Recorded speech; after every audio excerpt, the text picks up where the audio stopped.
Hello everyone and good evening सभी को। उम्मीद करता हूँ मेरी वॉइस प्रॉपर आ रही होगी सभी तक। एक बार कंफर्म कर देंगे। आज जो हम लोग का टॉपिक रहने वाला, दो टॉपिक रहने वाले हैं। लाइफ प्रोसेसेस मैंने आपको कल बताया था। जो लाइफ प्रोसेस टॉपिक होता है उसमें हमारे चार टॉपिक हमें पढ़ने होते हैं।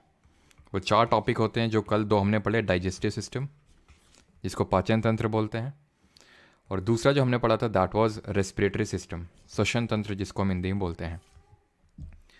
तो अब ये दोनों चीज़ें हमने देखी थी कल, और आज जो हम देखने वाले हैं वो देखने वाले हैं सर्कुलेटरी सिस्टम यानी कि जो परिसंचरण तंत्र होता है, और एक्सक्रीटरी सिस्टम जिसको हम उत्सर्जन तंत्र के नाम से भी जानते हैं। ठीक है, एक बार कंफर्म कर देंगे सभी लोग कि सारी चीज़ें प्रॉपर हैं, तो हम लोग फिर स्टार्ट करते हैं। ऑलराइट, गुड इवनिंग सभी को।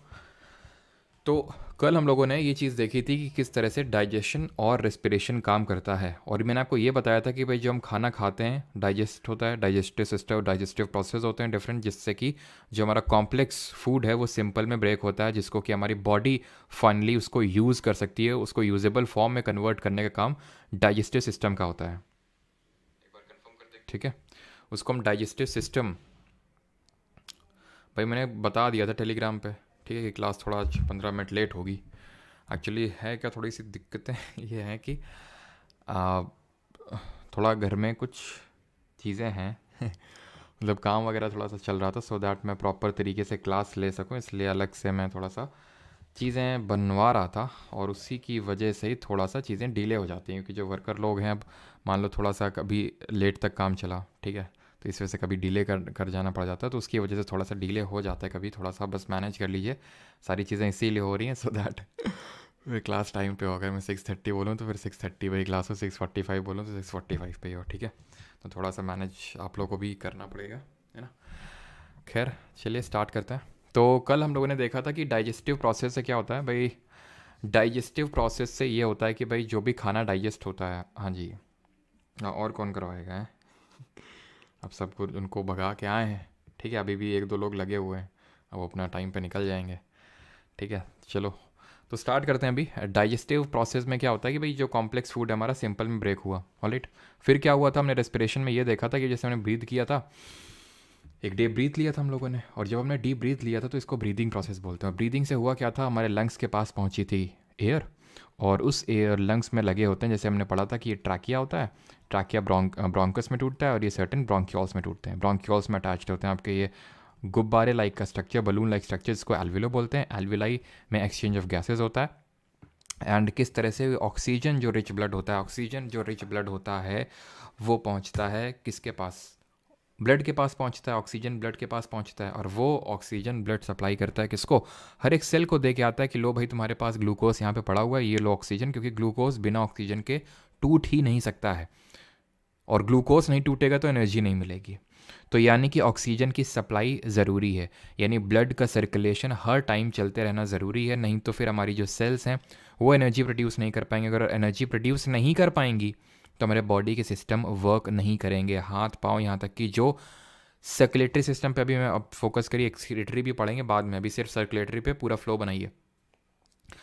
तो ब्लड का सर्कुलेशन यहाँ पे हम पढ़ने वाले, तो ब्लड का सर्कुलेशन इसलिए बहुत बेहद ज़रूरी है, सो दैट जो ब्लड है वो सर्कुलेट होता रहे पूरी बॉडी में। क्यों, क्योंकि नहीं तो हमारे डिफरेंट सिस्टम, मान लो कि ठीक है हाथ तक नहीं पहुँचे तो हाथ वर्क नहीं करेगा, ठीक है, थोड़ी देर तक, लेकिन एक्चुअल में दिक्कत ये है कि जो ये ब्लड अपने आप से फ्लो नहीं हो रहा है, ये जो ब्लड यहाँ पे फ्लो हो रहा है पूरे हाथ पैर ब्रेन में हर एक जगह ब्लड की सप्लाई ज़रूरी है, हर एक सेल में ब्लड की सप्लाई ज़रूरी है, सो दैट वहाँ पे एनर्जी जनरेट हो सके, सो दैट वो पर्टिकुलर ऑर्गन प्रॉपर तरीके से फंक्शन कर सके। अब ये जैसे मैंने बताया जो ब्लड है ये अपने आप से फ्लो नहीं हो रहा है, इसको फ्लो करवाया जा रहा है, यानी कि एक यहाँ पे पंपिंग ऑर्गन लगा हुआ है, यहाँ पे एक पंपिंग ऑर्गन लगा हुआ है। जिस तरह से जब हम बोलते हैं रेस्पिरेटरी सिस्टम में एक मेन ऑर्गन क्या होता है, लंग होता है, फेफड़े होते हैं, राइट। डाइजेस्टिव सिस्टम में अगर हम बात करें तो मेन हमारा क्या है, वैसे तो सभी हैं ऑलमोस्ट, जितने एलिमेंट्री कैनाल के पार्ट होते हैं, आहार नली के हिस्से होते हैं, बट स्मॉल इंटेस्टाइन, उसी तरह इसका एक पंपिंग ऑर्गन होता है ब्लड का, जिसको हम बोलते हैं हार्ट, हृदय। ये हार्ट का जो मेन काम होता है ये यही होता है कि ये ब्लड को हर जगह तक पहुंचाने का काम करेगा। ये पंपिंग ऑर्गन है। पंपिंग ऑर्गन का मतलब ये है कि ये बहुत ज़्यादा प्रेशर अप्लाई करता है, जिसके थ्रू ये ब्लड डिफरेंट जगहों में ट्रैवल करता है, ठीक है। ये क्या मेन एक सेकंड।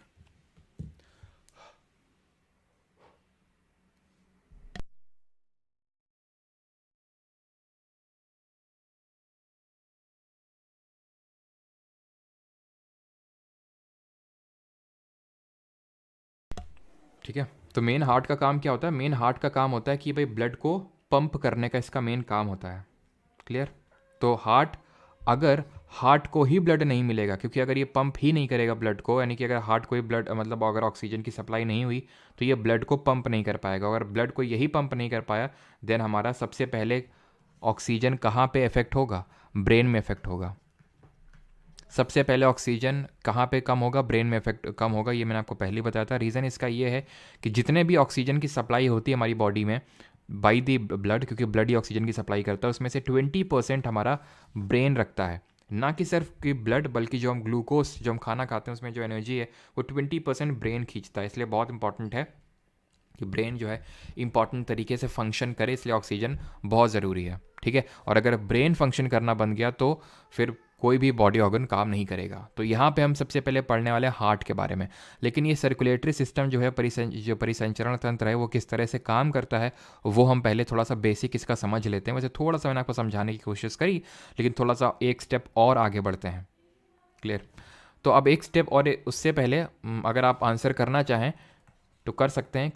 एक फैक्चुअल सा क्वेश्चन है कि ब्लड सर्कुलेशन की डिस्कवरी किसने करी? तब तक आप ये आंसर कर सकते हैं, क्योंकि आप में से काफ़ी लोगों को पता होगा, नहीं तो मैं बताऊंगा ही। डब्ल्यू से उनका नाम स्टार्ट होता है। चलो मैं आपको हिंट दे देता हूँ। ठीक है, WH।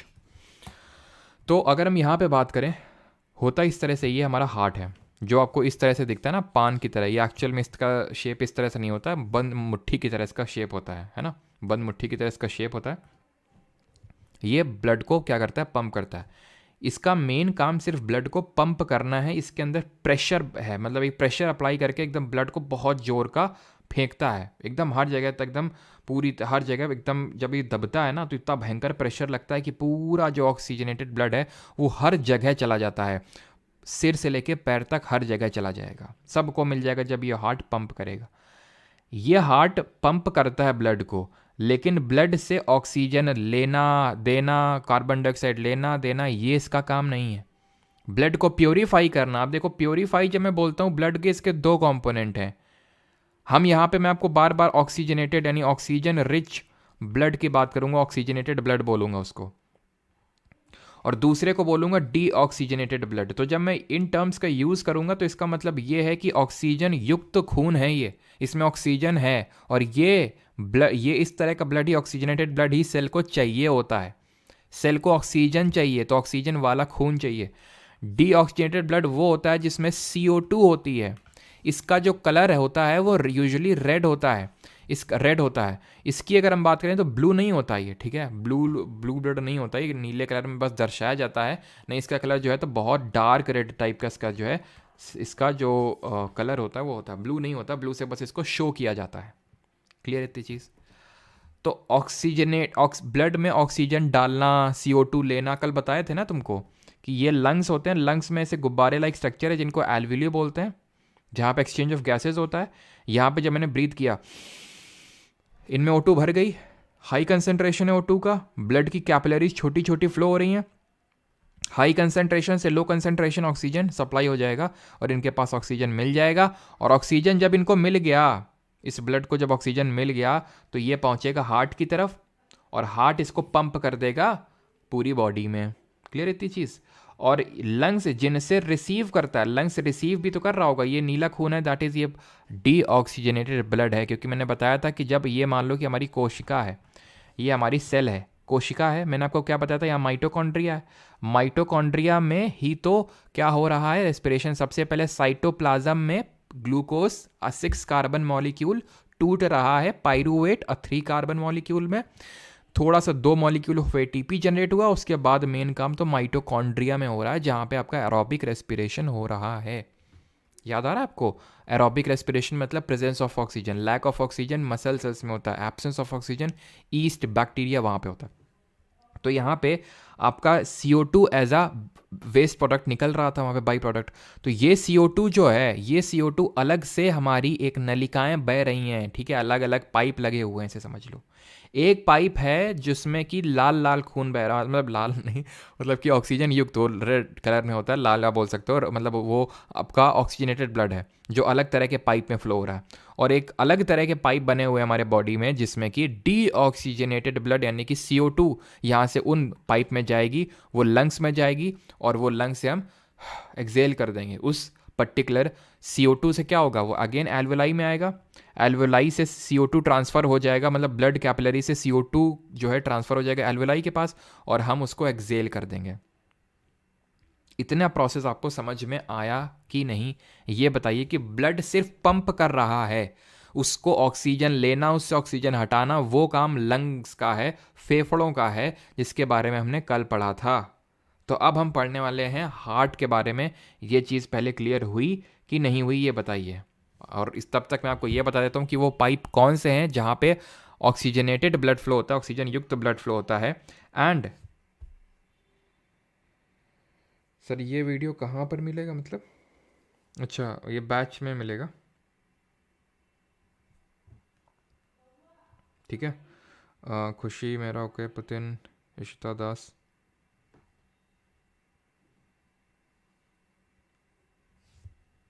ठीक है, ओके।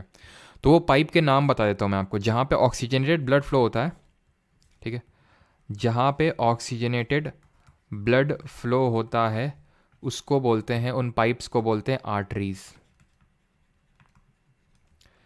हिंदी में इनको बोलते हैं धमनियाँ। और जिसमें कि इसको चलो ब्लू से ही लिख देते हैं, बिकॉज ब्लू से ही दर्शाया जाता है, लेकिन होता नहीं है वो ब्लू कलर का, डी ऑक्सीजनेटेड ब्लड। इस ये जो होता है, ये अलग से जो पाइप्स होते हैं इनको बोलते हैं वेन, या फिर इनको बोलते हैं शिरा। क्लियर इतना, ठीक है। फिर नसें में बोलते हैं। तो ऑक्सीजनेटेड ब्लड आर्टरीज में फ्लो होता है, डी ऑक्सीजनेटेड ब्लड वेन में फ्लो होता है। क्लियर इतनी चीज़। अब एक्सेप्शन भी, अब अपवाद भी, अब मैं इसलिए बोल रहा हूँ बिकॉज आप में से कुछ लोग थोड़ा जल्दी जल्दी बताने लग जाएंगे, लेकिन वो मैं आपको बताऊंगा, चिंता ना करिए, पल्मोनरी वाला अभी के लिए बस इतना समझिए, ठीक है। ब्लड सर्कुलेशन की खोज किसने करी थी, विलियम हार्वे ने की थी। इसकी डिस्कवरीज के लिए इनको नोबेल प्राइज़ भी मिला था।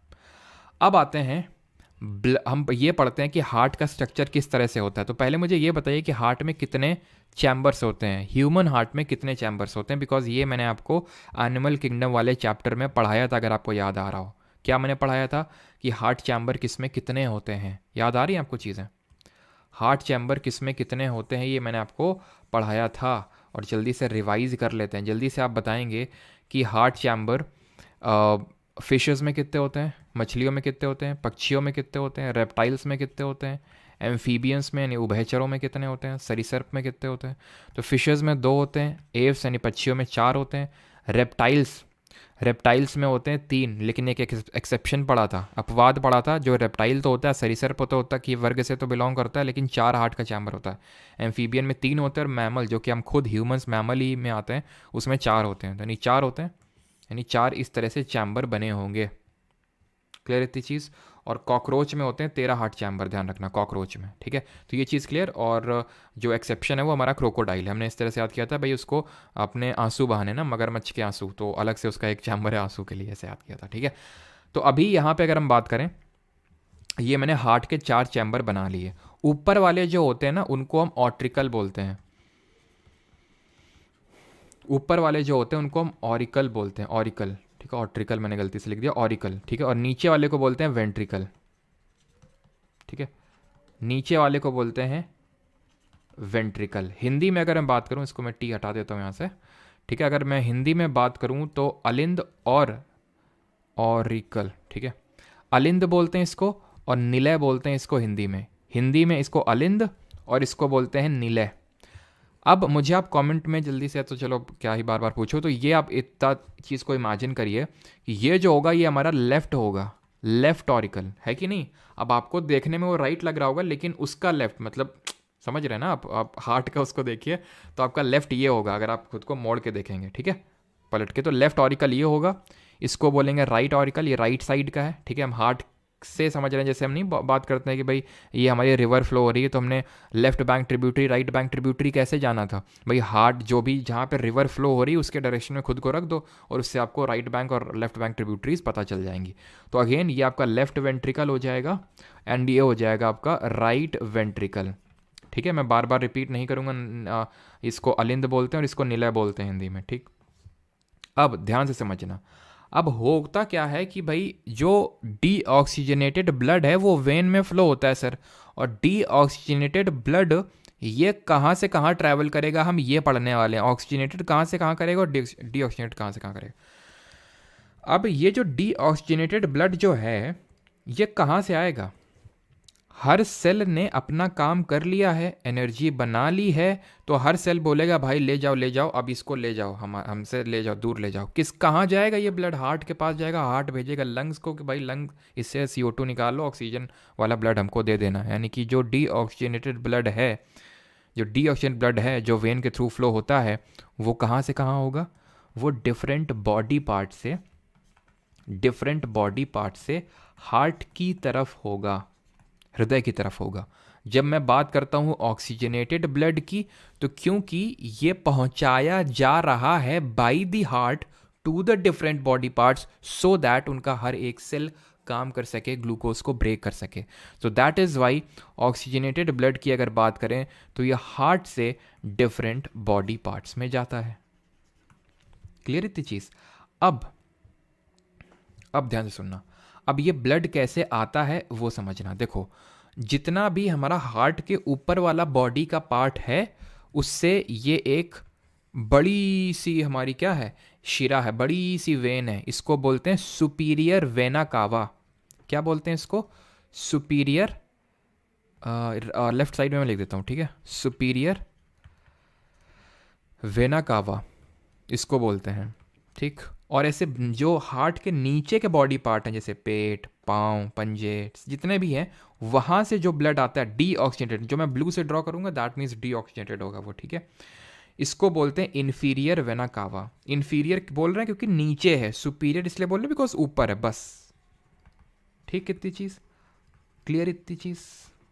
ठीक, जो इन्फीरियर वेना कावा है ये पूरी बॉडी में सबसे बड़ी वेन होती है, सबसे बड़ी शिरा होती है। ठीक, अब क्या होगा, अब तुमको लग रहा होगा ऐसा समझ के कि ये जो नीचे से ब्लड आया वो राइट वेंट्रिकल में पहुंचा और ऊपर से जो ब्लड आया वो राइट ऑरिकल में पहुंचा, लेकिन गलत बात है। एक्चुअल में सबसे पहले जो डीऑक्सीजनेटेड ब्लड आएगा, डीऑक्सीजनेटेड ब्लड वो ब्लड जिसमें ऑक्सीजन नहीं है, CO2 है, वो सबसे पहले यहाँ पे इकट्ठा होगा राइट ऑरिकल में। तो एक्चुअल में ये पीछे से इमेजिन करो, ये पीछे से उधर जा रहा होगा। इसीलिए अब मैं आपको समझाने के लिए क्या करता हूँ, इसको इस तरह से ड्रॉ करता हूँ ताकि अब वो चीज़ आपको समझ में आए कि ये इस तरह से यहाँ पे ब्लड की सप्लाई कर रहा होगा, डीऑक्सीजनेटेड ब्लड की सप्लाई कर रहा होगा इन्फीरियर वेना कावा। यानी कि जो खून पहुँचेगा डीऑक्सीजनेटेड ब्लड वाला वो राइट ऑरिकल के पास ही पहुँचेगा। जब सब इकट्ठा हो जाएगा राइट ऑरिकल बोलेगा निकल लो तुम लोग कायदे से, सो दैट पता ना चले कि भाई ये इसका काम ही नहीं है ब्लड को प्योरीफाई करने का। एक्चुअल में होगा कब, यहाँ पे होगा, यहाँ पे ये कि मैं इसको ग्रीन कलर से ड्रॉ कर देता हूँ। यहाँ पे हमारी गेट लगे हुए हैं, यहाँ पे हमारे गेट लगे हुए हैं, यहाँ पे हमारे गेट लगे हुए हैं। इसको उस तरह से, उस गेट से इमेजिन करिए जब कल पढ़ रहे थे कि स्टमक से स्मॉल इंटेस्टाइन में खाना जाता है तो स्फिंक्टर मसल्स लगी रहती हैं। जब खुलता है स्फिंक्टर मसल, जब अलाउ करता है तभी वो खाना स्मॉल इंटेस्टाइन की तरफ पहुंचता है। उसी तरह यहाँ पे गेट लगे हुए हैं जो अलाउ करेंगे इसको नीचे पहुंचने में, और इस गेट को बोलते हैं ट्राइकस्पिड वॉल्व। Tricuspid valve. ठीक, अब ये जो सारा खून है डीऑक्सीजनेटेड ये यहाँ पे पहुंच जाएगा। अब क्या होगा सर इसके साथ, अब बात आई गई इसके प्योरीफिकेशन की, यानी कि अब ये हमें पहुंचाना पड़ेगा सर किसके पास, लंग्स के पास पहुंचाना पड़ेगा, फेफड़ों के पास पहुंचाना पड़ेगा इस ब्लड को, सो दैट CO2 निकाल ले और लंग्स ने जो O2 स्टोर करके रखी हुई है वो इस ब्लड में मिला दे। ठीक है, तो यहां से डीऑक्सीजनेटेड ब्लड डालो और वहां से ऑक्सीजनेटेड निकालो। लेकिन एकदम फोकस से समझना, रिपीट मैं नहीं करने वाला हूँ क्योंकि रिपीट करने का मतलब है टॉपिक को फिर से पढ़ाना। ठीक है, मैं बहुत आहिस्ता आहिस्ता करवा रहा हूँ, बिना कमेंट देखे ये मैं चीज़ करवा रहा हूँ, सो दैट मेरा भी दिमाग डिस्ट्रैक्ट ना हो, तो आप भी इसमें फोकस करके एकदम देखना। तो इसमें अगर हम बात करें, ये जो बड़ी सी आपको दिख रही है, इसको हम क्या नाम देंगे, क्योंकि कुछ ना कुछ तो नाम होगा इसका। इसको बोलते हैं, पता है, इसको बोलते हैं पल्मोनरी। और अब तुम मुझे बताओ कि ये डी ऑक्सीजनेटेड कैरी कर रही है या फिर ऑक्सीजनेटेड कर रही है। अब इसके साथ में आर्टरी लगाऊं या वेन लगाऊं, तुम बोलोगे सर ये डी ऑक्सीजनेटेड ब्लड कैरी कर रही है। अभी बताए थे कि डी ऑक्सीजन ब्लड जो है वो वेन में फ्लो करेगा तो पल्मोनरी वेन होगी, लेकिन for your matter of surprise ये पल्मोनरी आर्टरी है। फुफ्फुसीय धमनी बोलते हैं इसको। ये एक अपवाद है, एक एक्सेप्शन है। दैट मीन्स कि आपको स्टार मार्क लगा के ऐड कर लेना है कि आर्टरी जो होती हैं हमेशा ऑक्सीजनेटेड ब्लड को ही लेके जाती हैं, लेकिन अगर आर्टरी के आगे पल्मोनरी वर्ड लग गया, फुफ्फुसीय वर्ड लग गया, तो आपका ये उल्टा हो जाएगा। और पल्मोनरी आर्टरी क्या करेगी, पल्मोनरी आर्टरी आपका डी ऑक्सीजनेटेड ब्लड को सप्लाई करेगी। कहाँ से कहाँ ट्रैवल कर रहा है बताना चाहेंगे भाई? डी ऑक्सीजनेटेड ब्लड कैसे कहाँ से कहाँ ट्रैवल कर रहा है? तो आप बोलेंगे ये हार्ट से लंग की तरफ कर रहा है, क्योंकि लंग्स, हार्ट बोल रहे हैं लंग से कि भाई प्लीज़ प्योरीफाई कर दो। लेकिन अगर और स्पेसिफाई कर देगा तो क्वेश्चन पता है किस तरह से पूछेगा कि भाई ये राइट वेंट्रिकल से, ये राइट वेंट्रिकल है ना, राइट वेंट्रिकल से लंग को सप्लाई कर रहा है। ऑप्शन रखेगा right auricle to lung, right ventricle to lung, left auricle to lung, left ventricle to lung. तो तुम्हें पता है टू लंग ही है, हार्ट टू लंग ही है, लेकिन किस चैम्बर से जा रहा है? तो ये राइट वेंट्रिकल वाले चैम्बर से जा रहा है लंग के पास। और जब इससे CO2 निकल जाएगी, O2 मिल जाएगी, तो ये निकल के ये एक आपकी होगी, और ये एक मतलब एक पाइप है समझ लो, ये राइट ऑरिकल में फेंक के चला जाएगा अपना काम करके। इसका नाम क्या है? इसका नाम है, जो ऑक्सीजन युक्त ऑक्सीजनेटेड ब्लड को कैरी कर रहा है, इसको बोलते हैं पल्मोनरी आर्टरी, नहीं बल्कि पल्मोनरी वेन। अब अगेन ये भी एक अपवाद है, यानी कि अगर पल्मोनरी शब्द लग गया आर्टरी वेन के आगे तो पगला जाते हैं, वो अपना काम उल्टा कर देते हैं। पल्मोनरी वेन, वेन हम देखे थे डी ऑक्सीजनेटेड को ही कैरी करती हैं, लेकिन जो पल्मोनरी वेन है वो ऑक्सीजनेटेड ब्लड को कैरी करेगी। कहाँ से कहाँ कैरी करेगी? तो आप बोलेंगे सर लंग्स से हार्ट में करेगी, लंग्स से हार्ट। लेकिन अगर और स्पेसिफाई करेगा तो लंग्स से कौन से chamber of heart? Left auricle में। जब लेफ्ट ऑरिकल में सारा खून जमा हो जाएगा यहाँ पे, तो यहाँ अगेन गेट लगे हुए हैं जो इसको फेंक के मारेंगे लेफ्ट वेंट्रिकल की तरफ। इन गेट को बोलते हैं बाइकस्पिड वॉल्व, या फिर इन्हीं को हम प्यार से बोल देते हैं मित्रल वॉल्व। क्या बोल देते हैं? मित्रल वॉल्व भी इनको बोल देते हैं।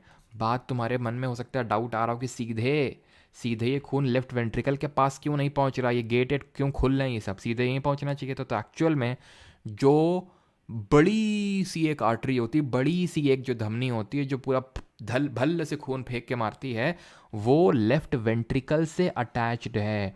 ये बड़ी सी आर्टरी का नाम है अरोटा या फिर ऑर्टा, यानी जो हमारी ऑर्टा है ये लार्जेस्ट आर्टरी होती है, लार्जेस्ट आर्टरी होती है, सबसे बड़ी धमनी होती है जो ब्लड की सप्लाई करती है from heart to different body parts. ये सबसे बड़ी आर्टरी होती है, और इसी में फिर जा जाके छोटी छोटी छोटी छोटी आर्टरीज मिलती हैं। इसको बोलते हैं क्या? महाधमनी बोलते हैं इसको हिंदी में। महाधमनी के नाम से इसको जानते हैं ऑर्टा को, क्योंकि ये आपकी कनेक्टेड है लेफ्ट वेंट्रिकल से। तो इसमें भी अगेन क्वेश्चन अगर वो चाहे तो डीप में पूछ सकता है कि भाई वो ऑर्टा जो है वो कहाँ, कौन से चैम्बर से लेके जा रहा है? तो लेफ्ट वेंट्रिकल से लेके जा रहा है। तुम इसमें समझो, ठीक है? यहाँ तक आई होप सबको समझ में आ गया होगा। एक बार कमेंट करके आप बता दीजिए, तब तक मैं आपको ये दिखाता हूँ ये जो स्ट्रक्चर यहाँ पे बना हुआ है, ठीक, कि किस तरह से ऊपर से आया सुपीरियर वेना कावा से, इन्फीरियर वेना कावा से राइट आर्ट्रियम या फिर राइट ऑरिकल के पास गया, इसको आर्ट्रियम बोल दो फिर ऑरिकल बोल दो, ठीक है? देन यहाँ पे ये एक्चुअल में एक और स्ट्रक्चर होता है, अभी मैं इसको डिस्कस करूँगा। इसको सिनो आर्ट्रियल नॉट या फिर SA नॉट बोलते हैं, ठीक है? ये पर नेचुरल पेसमेकर होता है। अभी के लिए ये ब्लड यहाँ पे है, डी ऑक्सीजन ब्लड है। ये आपकी ट्राइकस्पिड वॉल्व है, खुला राइट वेंट्रिकल में पहुंचा। ये अटैच है पल्मोनरी आर्टरी, यहाँ पे लंग, लंग इसको क्या करेगा? ऑक्सीजन युक्त बना के भेजेगा पल्मोनरी वेन पे, ठीक है?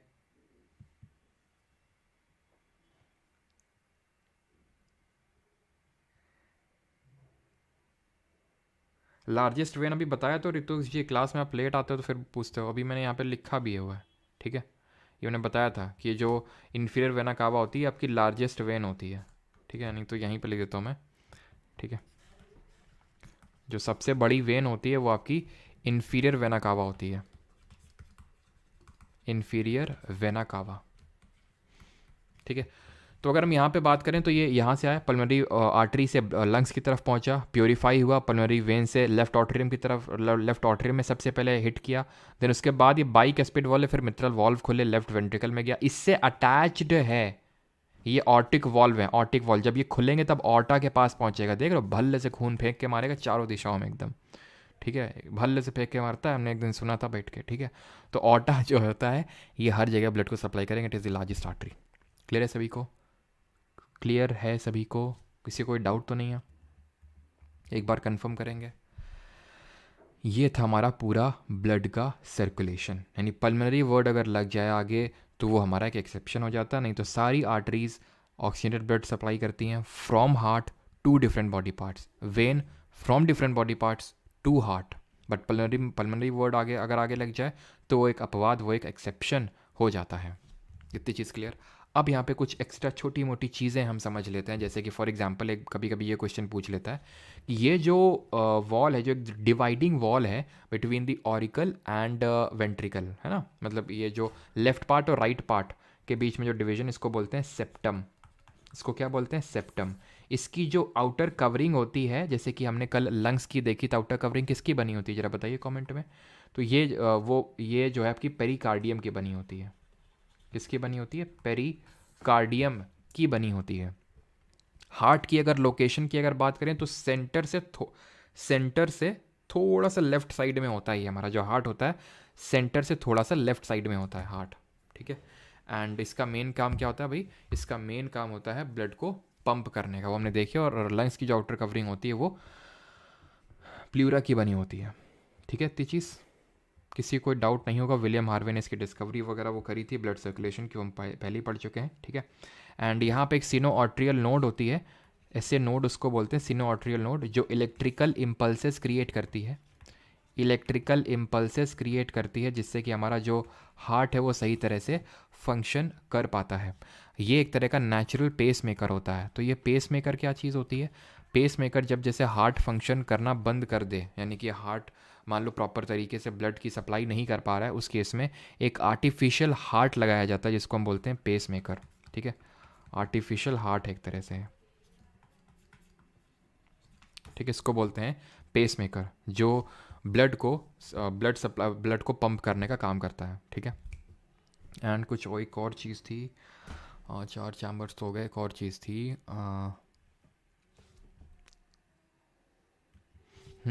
ये बताइए कि जो हार्ट बीट होती है, ठीक है, हार्ट बीट होती है उसको हम किससे मेजर करते हैं?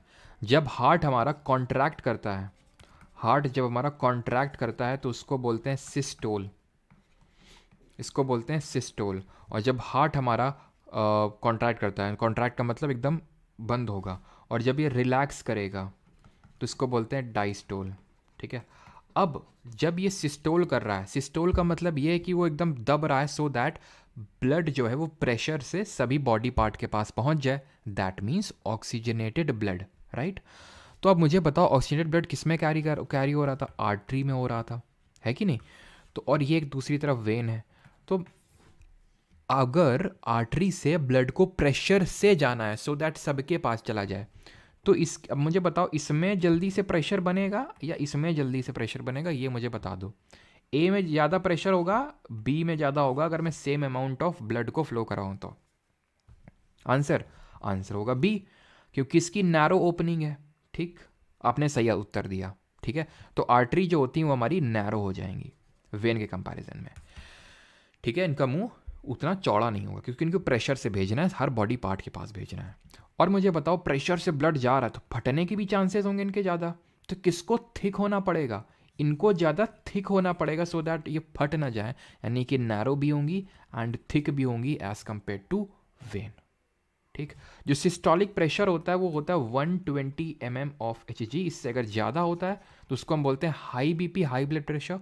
और 80 mm ऑफ Hg जो होता है वो आपका लो ब्लड प्रेशर माना जाता है। अगर इससे नीचे होता है 80 से तो उसको हम लो ब्लड प्रेशर बोलते हैं। ठीक है, एंड अगर हम बात करें इसको किससे मेजर करते हैं हार्ट बीट को, तो ये होता है आपका स्फिग्मो मैनोमीटर। ठीक है, स्फिग्मो मैनोमीटर। क्लियर इतनी चीज़? सर ऐप में प्रॉब्लम है, वहाँ वीडियो चलती ही नहीं, ऐप भी अपडेट है मेरे पास, 3 डिवाइसेस तीनों में भी नहीं चलता। प्रगदीप सोलंकी, तो अभी लास्ट में मैं आपको एक नंबर दूंगा, ठीक है, तो आप उसमें उसका वीडियो बना के एक बार सेंड कर दीजिएगा उस जो नंबर है उस पर, ठीक है, तो रिजॉल्व हो जाएगा आपका इशू। हाँ जी, प्रकाश और राधा, प्रीति, धीरज, सबका सही है, ठीक है। अभी बढ़े आ गया, किसी कोई प्रॉब्लम तो नहीं आता, ठीक है, पेसमेकर, हार्ट बीट, हार्ट, ये सारी चीज़ें हो चुकी हैं, ठीक है, एंड ठीक।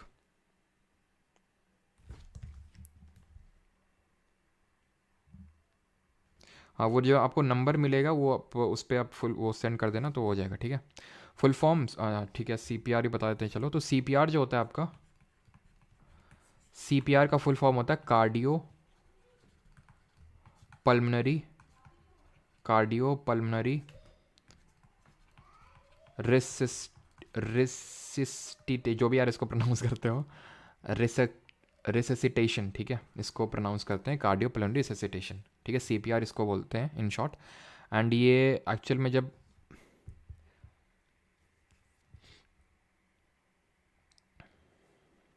जैसे हार्ट अटैक आता है तो इसमें क्या होता है, जैसे ब्लड का मेन काम होता है ब्लड को मतलब पंप करना ब्लड को, तो अगर हार्ट फंक्शन करना बंद कर दे तो उस केस में सीपीआर दिया जाता है, ठीक है।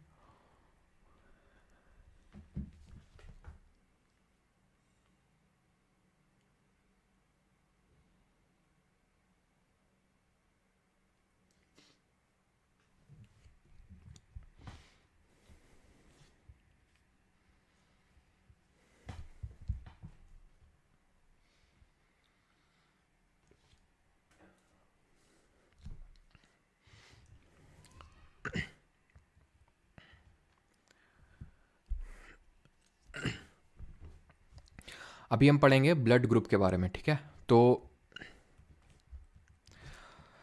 इससे बहुत ज़्यादा सच क्वेश्चंस नहीं बनते हैं, ठीक है, बट फिर भी थोड़ी चीज़ें हमें पता होनी चाहिए ब्लड ग्रुप से, तो उतना ही यहाँ पे देखना है हमें चीज़ें, जितनी उससे हो जाए, ठीक है। तो ब्लड ग्रुप की सबसे पहले डिस्कवरी किसने करी थी? जैसे मैंने ब्लड सर्कुलेशन के बारे में पढ़ा था, ठीक है, तो ब्लड ग्रुप की डिस्कवरी किसने करी थी?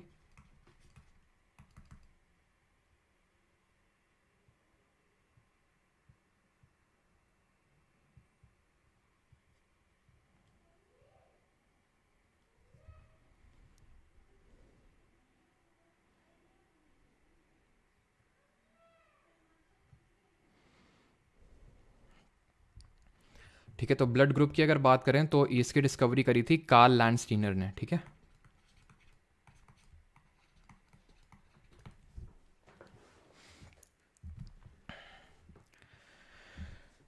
ठीक है, तो ब्लड ग्रुप की डिस्कवरी कार्ल लैंडस्टीनर ने करी थी। हमारे डिफरेंट तरह के ब्लड ग्रुप होते हैं, आपने सुना होगा, जैसे कि A blood group, B, A B, O, इस तरह के हमारे डिफरेंट ब्लड ग्रुप्स होते हैं, ऑलराइट। तो उनके बारे में भी पढ़ना है, ठीक है। तो एक्चुअली होता है क्या, जो हमारा ब्लड होता है इसके बारे में आपको सारी चीज़ें पहले ही पढ़ा दी थी, जैसे कि जो हमारा ब्लड होता है तो इसके दो कॉम्पोनेंट होते हैं, ठीक है। एक तो होता है फ्लूइड कॉम्पोनेंट, ठीक है, और एक होता है सॉलिड कंपोनेंट, ठीक है। तो फ्लूइड कंपोनेंट में अगर बात करें तो आता है प्लाज्मा, जो कि एक येलोइश कलर का फ्लूइड होता है, एंड इसमें हमारा मेनली हमने देखा था कि ये 55% होता है, एंड जो सॉलिड पार्ट होता है वो रफली 45% होता है। तो जो फ्लूइड पार्ट होता है, जो प्लाज्मा होता है, इसमें से रफली 92% हमारा वाटर होता है, और जो बाकी 8% हो गया हार्मोन्स, जो डिफरेंट एंजाइम्स वगैरह होते हैं, वो उसमें प्लाज्मा में 8% में रिमेनिंग होता है। और सॉलिड की अगर हम बात करें तो सॉलिड में आते हैं हमारे RBCs, red blood cells, WBCs, white blood cells, और इनको शुष्क रक्त कणिकाएं बोलते हैं, और तीसरे होते हैं हमारे प्लेटलेट्स, है ना। तो हमने देखे थे इनका फंक्शन क्या होते हैं, लाइफ स्पैन क्या होता है। जैसे कि आरबीसीज तीनों बनते कहाँ पे, बोन मैरो में बनते हैं। इसका मेन फंक्शन ऑक्सीजन को सप्लाई करने का होता है, इसका मेन होता है डिफेंस मैकेनिज्म प्रोवाइड करना। प्लेटलेट्स का मेन काम होता है ब्लड क्लॉटिंग में, इसका मेन हेल्प होता है। तो जो हमारा आरबीसी होता है, आरबीसी एक सेल है, रेड ब्लड सेल। तो हर इस एक आरबीसी में क्या होता है, एक एंटीजन अटैच्ड होता है। और जैसे कि जो डिफरेंट तरह के जो ब्लड होते हैं, जो डिफरेंट तरह के आरबीसी, जब हम बोलते हैं ब्लड ग्रुप ए बी, तो इस बेसिस पे बोलते हैं कि भाई उस आरबीसी में किसी के कोई आरबीसी का निकालते हैं, उसमें देखते हैं किस तरह का एंटीजन अटैच्ड है, और वो जो एंटीजन अटैच्ड होता है उसका एक डेफिनेट शेप होता है, ठीक है। अगर ए वाला एंटीजन है तो वो एक डेफिनेट शेप का होगा, बी वाला है तो उसका डेफिनेट शेप होगा, ए बी है तो भाई दोनों, ए वाला एंटीजन भी होगा, बी वाला भी होगा। और अगर ब्लड ग्रुप ओ है तो उसमें एक भी एंटीजन अटैच्ड नहीं होगा। तो इससे पता चल जाता है कि भाई किसका क्या ब्लड ग्रुप है। अच्छा, आप लोगों में से किसका क्या ब्लड ग्रुप है? भाई मेरा तो बी पॉजिटिव है। आप लोगों का क्या है? तो एक्चुअल में होता क्या है कि इसी से ये हमारे एक तरह से एंटीजन जैसे होते हैं, ऐसे एंटीबॉडीज़ भी होते हैं, ठीक है। अब एंटीबॉडीज़ समझ में आए तो ठीक, नहीं तो मेन जो क्वेश्चन बनता है वो आपको बता दूंगा क्या क्वेश्चन बनता है, ठीक है। रट्टा मारना सीधा जिंदाबाद। तो एंटीबॉडीज़ क्या होते हैं, एक तरह से ऐसे समझ लो जैसे ये ताले हैं, इनके चाबी एंटीबॉडीज़ हैं, यानी कि इनको एंटीजेंस को निकालने के लिए आप ऐसे समझ सकते हो हमारे होते हैं एंटीबॉडीज़। जैसे कि अगर हम बात करें तो ग्रुप ए जो ब्लड ग्रुप होता है उसमें एक एंटी बी तरह का एंटीजन होता है। ग्रुप बी में एंटी ए तरह का एंटीजन होगा। ए बी में एक भी एंटीजन एक भी तरह का एंटीबॉडी नहीं होगा, नॉट एंटीजन, एक भी तरह का एंटीबॉडी नहीं होगा। ऐसे समझ लो यहाँ पे इस तरह की चाबी है और ताला अलग तरह का है, सो दैट खुले नहीं, ठीक है। यहाँ पे भी ताला नहीं खुलेगा। यहाँ पे अगर हम बात करें इस वाले केस में, ग्रुप ए बी केस में, अगर कोई भी रख देंगे इन दोनों में से तो दोनों में से ताला खुल जाएगा एक, है ना। और वो हमें करना नहीं है। इसमें क्या, क्योंकि ताला ही नहीं लगा है तो आपको दोनों ही चाबी रख सकते हो, यानी कि एंटी ए और एंटी बी दोनों एंटीबॉडीज आपको देखने को मिलेंगे। क्वेश्चन जो यहाँ से पूछता है वो ये बनता है क्वेश्चन कि भाई कौन सा यूनिवर्सल रेसिपिएंट किसको बोलते हैं, सर्वदाता किसको बोलते हैं, ठीक है।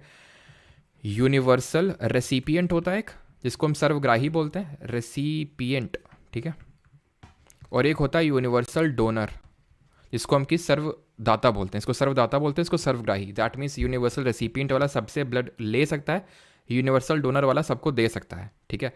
अब यहाँ पे मैं आपको ये बता देता हूँ कि भाई ए पॉजिटिव वाला किसको दे सकता है, वो पॉजिटिव वाला किसको दे सकता है, बी पॉजिटिव वाला।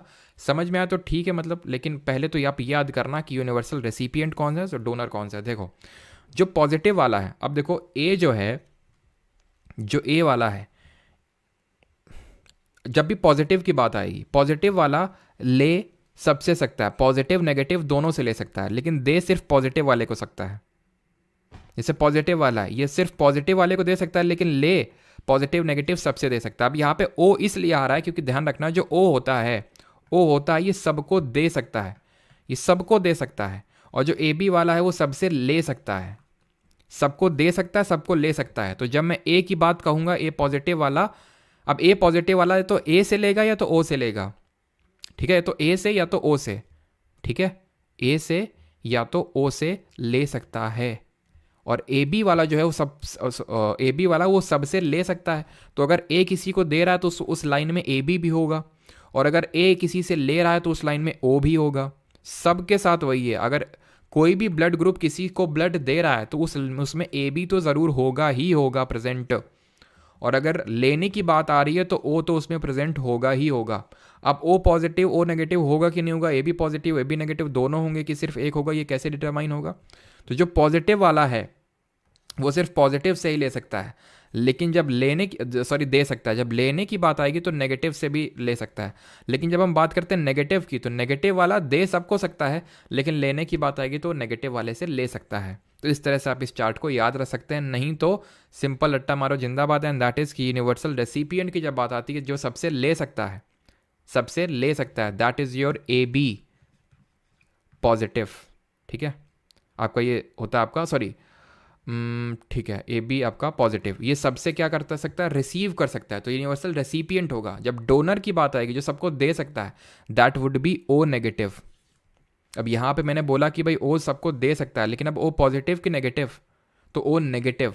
ए बी सबसे ले सकता है, लेकिन ए बी पॉजिटिव की नेगेटिव, तो पॉजिटिव वाला सबसे ले सकता है और ओ नेगेटिव वाला सबको दे सकता है, ठीक है। एक जैसे कि अभी मैं एंटीजन की बात कर रहा हूँ, A antigen B A B O, इसी तरह से एक और एंटीजन मिला जिसको बोलते हैं आर एच। इसको ये एक तरह का मंकी था जिसका नाम था रीसस मंकी, उसमें ये एक अलग तरह का फैक्टर देखने को मिला, आर एच एंटीजन, जिसको आर एच फैक्टर भी बोल देते हैं। ये एक रीसस मंकी था, उसमें ये देखने को मिला था, ठीक है। And that is called as R H factor. तो ये बहुत ही रेयर टाइप होता है जो आर एच ये हमें देखने को मिलता है। और एक चीज़ और आपसे पूछता है कभी कभी, एंड दैट इज़ कि ये बॉम्बे ब्लड ग्रुप क्या होता है, क्योंकि जैसे ए होता है, ए बी होता है, ओ होता है, एक होता है आपका बॉम्बे ब्लड ग्रुप, ठीक है, बॉम्बे ब्लड ग्रुप। ये बॉम्बे ब्लड ग्रुप की आपसे पूछता है डिस्कवरी किसने करी थी। एक्चुअली सबसे पहले बॉम्बे में डिस्कवर हुआ था, इसलिए इसको बॉम्बे ब्लड ग्रुप के नाम से जाना जाता है। एंड इसकी डिस्कवरी बॉम्बे में हुई थी 1952 में। वाई एम भेंडे करके एक थे, ठीक है, वाई एम भेंडे करके थे, उन्होंने इसकी डिस्कवरी करी थी, ठीक है। इसमें एक्चुअली एक होता है एच एंटीजन, और इसको ना आर एच वाले को कभी कभी डी से भी डिनोट कर दिया जाता है, डी एंटीजन ही बोल दिया जाता है, ठीक है। तो चीज़ ध्यान रखना कि इसकी डिस्कवरी 1952 में बॉम्बे में हुई थी, वाई एम भेंडे ने करी थी इस बॉम्बे ब्लड ग्रुप की, जो कि एक बहुत ही rare type of blood group होता है, जो बहुत ही रेयरली किसी लोगों में देखने को मिलता है, ठीक है। ऑलराइट, बस लेकिन जब इसमें वो होता है, यानी कि जब ब्लड टेस्टिंग कोई करवाता है तो ये ओ के रूप में निकल के आता है, ध्यान रखिएगा इस चीज़ को, ठीक है। अभी आते हैं हमारे अगले सिस्टम की ओर, जो कि हमारा लास्ट लाइफ प्रोसेस का सिस्टम है, दैट इज एक्सक्रीटरी सिस्टम, जिसको बोलते हैं उत्सर्जन तंत्र। उत्सर्जन का मतलब होता है बाहर निकालना, एक्सक्रीशन का मतलब होता है चीज़ों को बाहर निकालना, ठीक है। अब इसमें होता क्या है कि जो हमारा ब्लड होता है उसमें बहुत सारी इम्प्योरिटीज़ होती हैं, वो इम्प्योरिटीज़ जो निकलने का प्रोसेस होता है उसको हम बोलते हैं एक्सक्रीटरी सिस्टम। अब देखो यहाँ पे O2 CO2 वाला खेल नहीं होगा। जो मैं बात कर रहा था ऑक्सीजनेटेड ब्लड और डीऑक्सीजनेटेड ब्लड, वो कर रहा था लंग्स का काम था, वो फेफड़ों का काम था कि वो ऑक्सीजन को दे रहे थे और CO2 ले रहे थे, उसको बाहर निकाल रहे थे। यहाँ पे हम बात कर रहे हैं जो वेस्ट मटेरियल होता है, जो सॉलिड पार्ट है, आप ऐसे समझ सकते हो, जो सॉलिड वेस्ट मटेरियल है उसको निकालने का काम कौन करता है? उसको निकालने का काम हमारी करती हैं दो किडनीज। कौन करती हैं? दो किडनी होती है हमारी, लेफ्ट राइट दोनों साइड में होती हैं। बट होता क्या है, ये जो राइट वाली होती है थोड़ा सा नीचे होती है लेफ्ट वाले कंपैरिजन, बिकॉज हमने कल पढ़ा था कि जो हमारा लिवर होता है, रेडिश ब्राउन कलर का जो ग्लैंड होता है, वो राइट साइड में होता है। तो उसने एक तरह से पुश कर दिया थोड़ा सा किडनी को नीचे की तरफ, राइट वाली को। तो राइट वाली थोड़ी सी नीचे होती है लेफ्ट। ये हमारी बीन शेप स्ट्रक्चर के होते हैं इस तरह से, ठीक है, बीन टाइप स्ट्रक्चर के होते हैं ये कुछ इस तरह से, ठीक है। इस तरह के स्ट्रक्चर के आपको देखने को मिलेंगे। राइट वाला थोड़ा सा नीचे होता है लेफ्ट वाले के कंपैरिजन में। तो जिस तरह हमारा हमने देखा था सर्कुलेटरी सिस्टम में हमारा पंपिंग ऑर्गन क्या था, मेन ऑर्गन क्या था, इट वाज हार्ट। उसी तरह रेस्पिरेटरी सिस्टम में हमने पढ़ा था लंग्स था। उसी तरह हमारा एक्सक्रीटरी सिस्टम में जो मेन ऑर्गन होता है दैट इज किडनी। किडनी का मेन काम होता है आपका ब्लड को प्योरीफाई करने का, यानी कि ब्लड से वेस्ट मटेरियल निकालने का। अब ये चीज़ें किस तरह से काम करती हैं वो समझिए। होता क्या है कि भाई जो डीऑक्सीजनेटेड ब्लड है, अब ये समझ लो कि यहाँ से आपका ब्लड आ रहा है, ठीक है, ये वेना कावा है, यहाँ से एक्चुअल क्या था, यहाँ से ब्लड जा रहा था, जो डीऑक्सीजनेटेड ब्लड था वो जा रहा था। ऑक्सीजनेटेड ब्लड यहाँ पे आ रहा है, ये ऑर्टा से है ना। अभी देखा था हम लोगों ने सारी चीज़ें, ऑर्टा जो कि हमारी सबसे लार्जेस्ट आर्टरी है, इससे ब्लड आता है from heart to different parts of the body, और उसमें से हमारा एक किडनी भी है। किडनी जब बात आती है, किडनी की जब बात आती है तो उसकी वेन को हम रीनल वेन बोल देते हैं।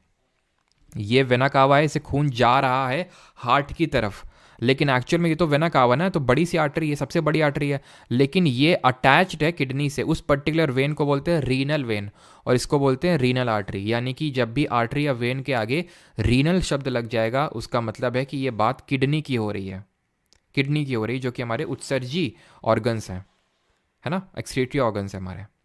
पल्मनरी शब्द अगर आगे लग जाएगा तो उसका मतलब है लंग्स की बात हो रही है, हार्ट से लंग, लंग से हार्ट, लेकिन वो एक्सेप्शन की कैटेगरी है। वेन यहाँ पे सर डीऑक्सीजनेटेड ब्लड ही कैरी कर रही है, आर्टरी यहाँ पे ऑक्सीजनेटेड ब्लड ही कैरी कर रही है अभी भी। शब्द जब पल्मनरी लगेगा आगे तो उसका मतलब लंग से तो है लेना देना, लेकिन उसमें उल्टा हो जाएगा, वेन ऑक्सीजनेटेड कैरी करेगी और जो आर्टरी है वो आपका डीऑक्सीजनेटेड ब्लड को कैरी करेगी। क्लियर रहती चीज़। अब यहाँ पे हम ये पढ़ेंगे कि किस तरह से ब्लड का प्योरिफिकेशन होगा। ये हमारे कौन से ग्लैंड्स हैं, कोई बताएगा? ये हमारे कौन से ग्लैंड्स, सॉरी ये कौन से ग्लैंड्स अटैच्ड हैं दोनों? तो ये हमारे हैं एड्रिनल ग्लैंड, जो कौन से हार्मोन रिलीज़ करते हैं? एड्रेनलिन हार्मोन रिलीज़ करते हैं, जिनको फ्लाइट और फाइट हार्मोन के नाम से भी जानते हैं, है ना। और अगर इनकी डेफिशिएंसी हो जाती है तो कौन सी डिजीज़ होती है, ज़रा बताइए कमेंट में।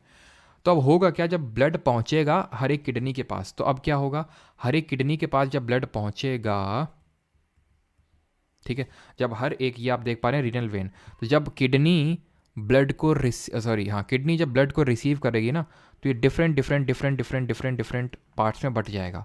और यहाँ पे अटैच्ड है आपके नेफ्रॉन्स। किडनी में क्या अटैच्ड होते हैं? नेफ्रॉन अटैच्ड होते हैं, ठीक है। किडनी में क्या अटैच होते हैं? नेफ्रॉन। यानी नेफ्रॉन को हम बोल सकते हैं फंक्शनल यूनिट ऑफ किडनी। जैसे कि फंक्शनल यूनिट हम नर्वस सिस्टम का किसको बोल रहे थे? न्यूरॉन। वो न्यूरॉन एक सेल थी, ठीक है। उसी तरफ फंक्शनल यूनिट होती है किडनी की, उसको हम बोलते हैं नेफ्रॉन, ठीक है, जिसको हम गुर्दा बोलते हैं हिंदी में, किडनी को। अभी नेफ्रॉन का स्ट्रक्चर बना हुआ है और हर एक नेफ्रॉन में प्योरिफिकेशन होता है, ठीक है। किस तरह से? यहाँ पे बहुत सारी ब्लड कैपिलरीज आई, बहुत सारी यहाँ पे क्या आई? ब्लड कैपिलरीज आई, और इस गुच्छे को बोल देते हैं ग्लोमेरुलस।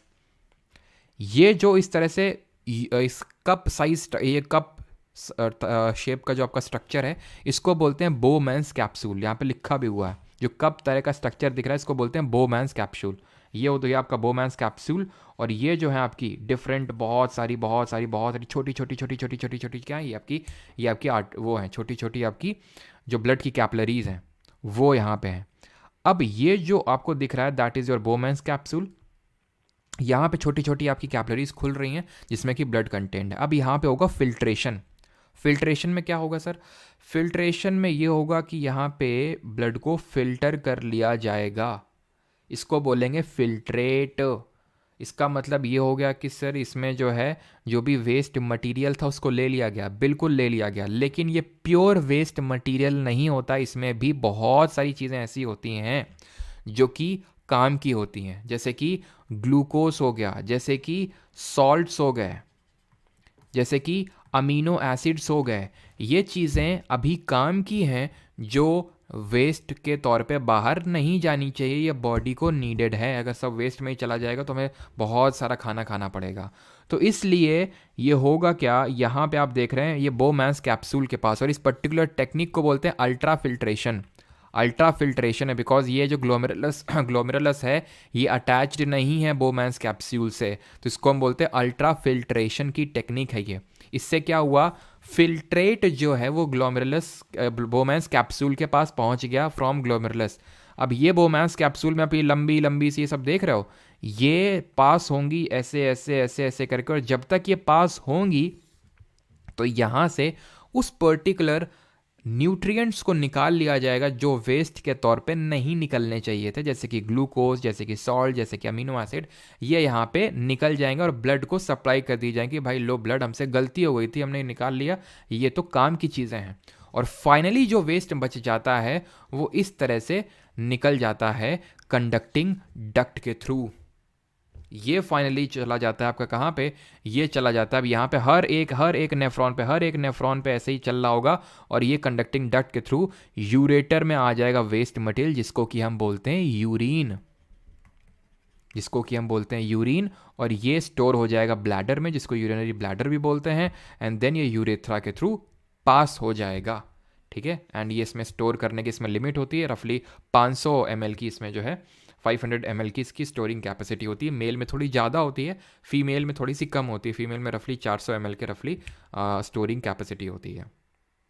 एक चीज़ और यहाँ पे आपको बताना चाहूँगा, वो जल्दी से आप बताइए कि जो ब्लड का pH वैल्यू होता है वो कितना होता है। ठीक है, जब मैं बात करता हूँ जो ब्लड का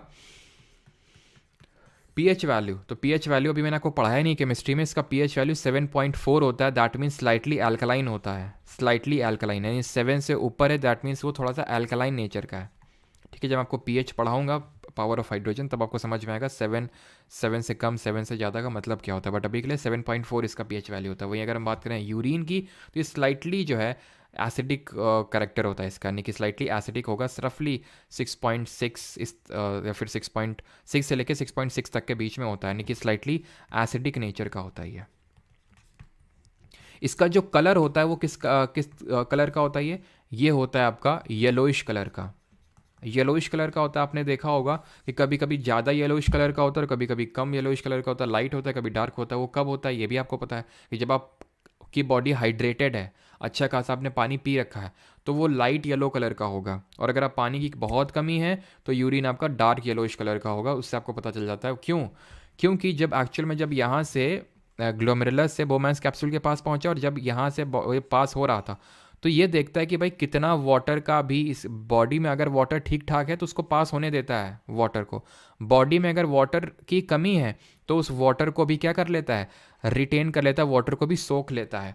अब तुम्हें लग रहा होगा ठीक है जब अपने आप काम कर लेता तो काहे उतना पानी पीना, लेकिन दिक्कत ये है कि आपने पथरी का नाम सुना होगा, किडनी स्टोन का नाम सुना होगा।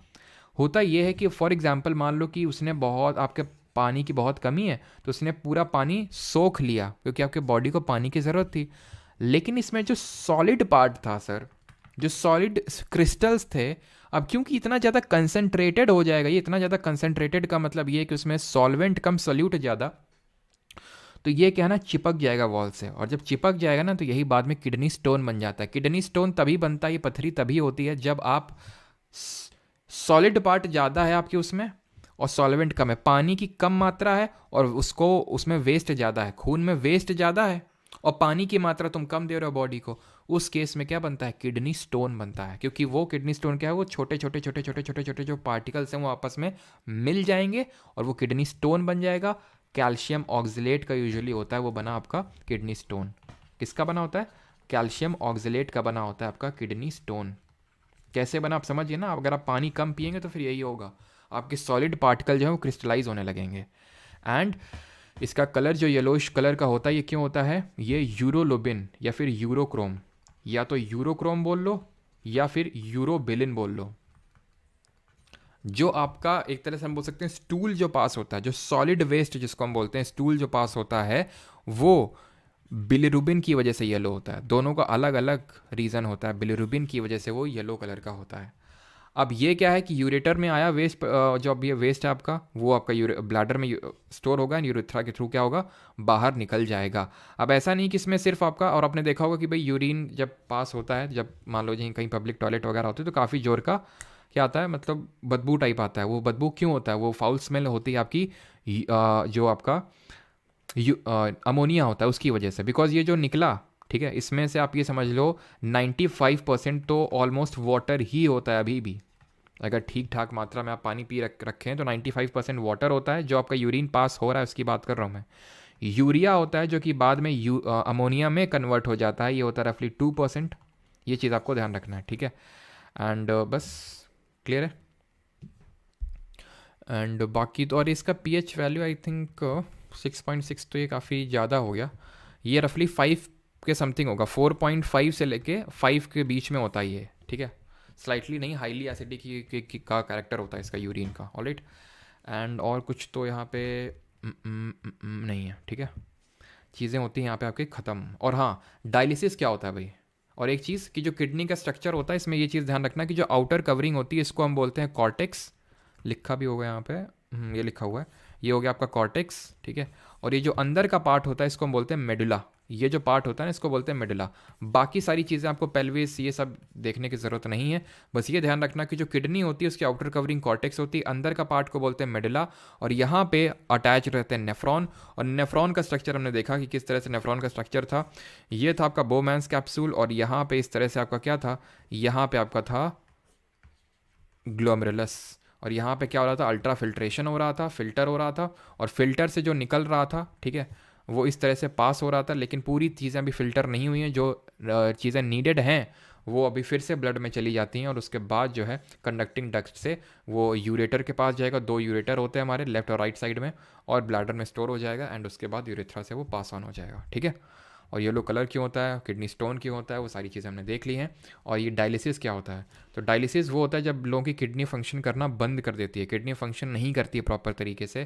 किडनी फंक्शन ना करने का मतलब है कि अब जो वेस्ट मटीरियल है वो बाहर नहीं निकल पाएगा, जो सॉलिड वेस्ट मटीरियल वो बाहर नहीं निकल पाएगा। और वो बाहर नहीं निकला तो आपको पता है ये यूरिया जो है, जो यूरिया है ये अमोनिया में कन्वर्ट करना स्टार्ट हो जाएगा, और it is a nitrogenous waste. और ये बहुत भयंकर होता है, बहुत ही पॉइजनस होता है।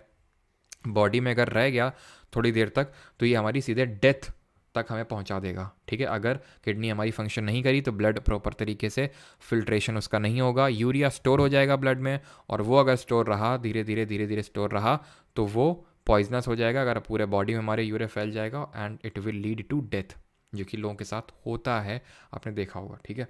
तो कैसे होता है यहाँ पे, तो भाई ब्लड को निकाला जाता है, और एक इस तरह से होता है, आप यहाँ पे देख पा रहे हैं ब्लड जा गया, और यहाँ पे से वेस्ट मटेरियल निकल गया। वेस्ट मटेरियल निकलने के बाद जो ब्लड बचा उसको ब्लड को फिर से डाल दिया जाता है बॉडी के अंदर, जिसको डायलिसिस के नाम से, फिर हीमोडायलिसिस के नाम से भी जाना जाता है, डायलिसिस, ठीक है। इसको हम प्रोसेस को डायलिसिस बोलते हैं। जैसे आर्टिफिशियल हार्ट होता है आपका पेस मेकर, वैसे आर्टिफिशियल प्योरिफिकेशन इसको बोलते हैं डायलिसिस। क्लियर इतनी चीज़,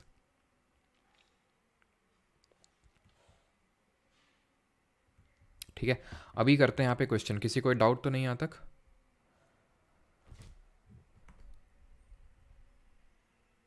मार्च का मंथली करंट अफेयर कब होगा, ये सैटरडे के दिन होगा, ठीक है, सैटरडे को हम लोग करेंगे।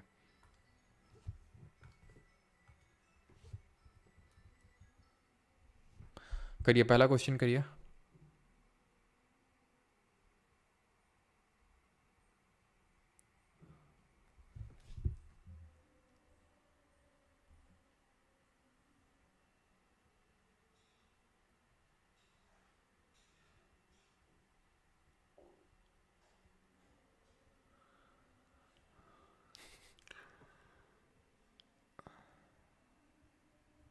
बियर इसलिए रिकमेंड करते हैं कि वो आप उसको ऐसे समझ सकते हो, थोड़ा डायूरेटिक नेचर की होती है, ठीक है। वो हेल्प करती है ज़्यादा से ज़्यादा यूरिन पास होने में। जब आप बियर पीते हो ना तो आपको पेशाब थोड़ी ज़्यादा लगती है, तो उसके थ्रू जो आपके वेस्ट मटेरियल हैं वो निकल जाते हैं।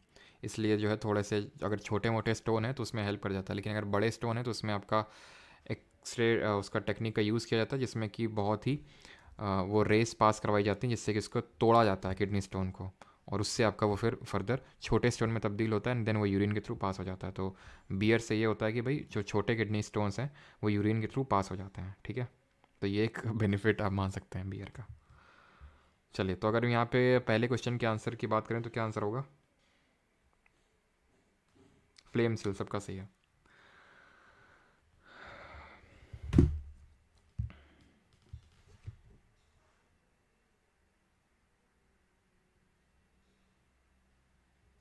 कैल्शियम ऑक्जेलेट का फॉर्मूला, कैल्शियम ऑक्जेलेट का फॉर्मूला होता है कैल्शियम, और आपका इसमें होंगे कितने, ऑक्जेलेट का मतलब हो गया COO का होल ट्वाइस, ठीक है, जिसको आप CaC2O4 भी लिख सकते हो। खैर, अब यहाँ पे बात हो रही है what is which is specialise excretory cell found in platyhelminthes, जिनको फ्लैट वॉर्म्स के नाम से जानते हैं। एग्जाम्पल्स कोट करिए जल्दी से। That act like kidney removing waste material through the waste material through filtration. तो वो क्या होते हैं? हमारे फ्लेम सेल्स होते हैं। ऑप्शन नंबर बी यहाँ पे सही आंसर होगा। तो फ्लैट वॉर्म्स होते हैं जिसमें कि हमारे दो तरह के होते हैं, एक तो फ्री लिविंग होते हैं और एक पैरासाइट्स होते हैं। फ्री लिविंग होता है हमारा प्लानेरिया, ठीक है, एंड ये तो होता है फ्री लिविंग। एंड जो होता है हमारा पैरासिटिक, वो होता है लिवर फ्लूक, ठीक है, लिवर फ्लूक होता है पैरासिटिक। टेप वॉर्म भी इसी फाइलम से बिलोंग करता है। प्लैटिहेल्मिन्थेस में ये एक हमने खास बात देखी थी कि इनका माउथ एंड एनस सेम होता है, यानी कि जहाँ से खाना जाता है वहीं से खाना बाहर निकल आता है, ठीक है, फ्लेम सेल्स होती हैं। अगला क्वेश्चन है भाई SSC CGL 13/8/2021, ठीक है, ये क्वेश्चन है आपका, ये पूछा गया था स्ट्रक्चरल एंड फंक्शनल यूनिट में। बताओ तो किसको बोलते हैं structural and functional unit of kidney? तो दैट इज योर नेफ्रॉन, है ना। नेफ्रॉन का स्ट्रक्चर पढ़े थे, ये होता है बोमेंस कैप्सूल, ये होता है ग्लोमेरुलस, है ना।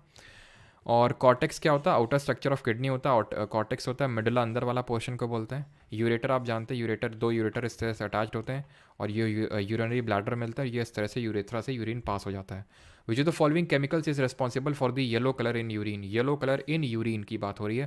मैंने आपको बताया था यूरिन में अलग चीज़ रिस्पॉन्सिबल होती है, उसमें स्टूल जो होता है उसमें अलग चीज़ होती है।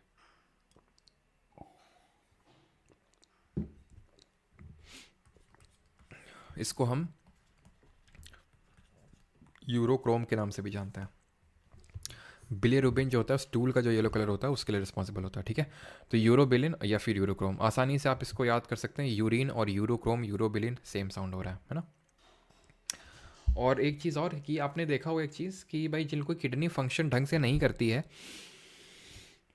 उनको जॉइंट में प्रॉब्लम आने लगती है, जोड़ों में प्रॉब्लम इसलिए आने लगती है बिकॉज जो यूरिक एसिड है अगर प्रॉपर तरीके से वो फंक्शन नहीं कर रहा है उनका किडनी, तो यूरिक एसिड जॉइंट्स में क्या होता होने लगता है, डिपॉजिट होने लगता है।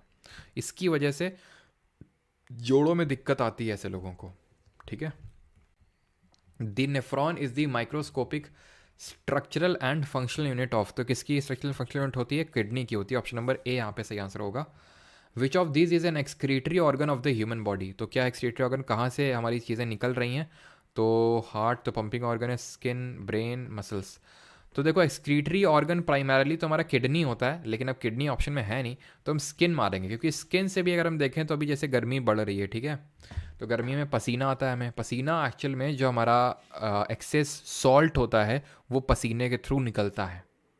एक्सेस जो सॉल्ट होता है वो पसीने के थ्रू निकलता है, तो वो एक्चुअल में एक तरह का एक्सक्रीटरी ऑर्गन ही तो हुआ स्किन भी, अगर हम देखें, जो कि हमारा सबसे बड़ा ऑर्गन है। It is the largest organ of human body. सबसे लार्जेस्ट ग्लैंड की बात करेंगे तो इट इज़ लिवर, लेकिन लार्जेस्ट ऑर्गन की बात करेंगे it would be skin. Identify the organ which is located on both the sides in the human body, तो कौन सा है? स्प्लीन। तो सर स्प्लीन जो होता है यहाँ पे हमारी आरबीसीज का ग्रेवयार्ड इसको बोलते हैं, यहाँ पे आरबीसीज खत्म होती है जाके। लिवर के बारे में हमने कल पढ़ा था, बाइल जूस सेक्रीट करता है जो कि गॉल ब्लैडर में स्टोर होता है, एंड इसमें आपकी क्यूपफर सेल्स होती हैं which gives it the power of regeneration. Reddish brown colour का होता है एंड राइट साइड में होता है ऑफ द एब्डोमेन। किडनी सही आंसर होगा, क्योंकि लिवर दोनों साइड में नहीं है, लिवर तो एक ही साइड में है। स्वेटिंग और perspiration is nature's way of, तो अभी हमने देखा था स्वेटिंग का मेन काम क्या होता है? Releasing excess salt from the body. Option number A. With regard to kidneys and its functions which of the following statements is not correct? बताइए कौन सा इसमें सही नहीं है, आप बताएंगे जल्दी से, बताइए।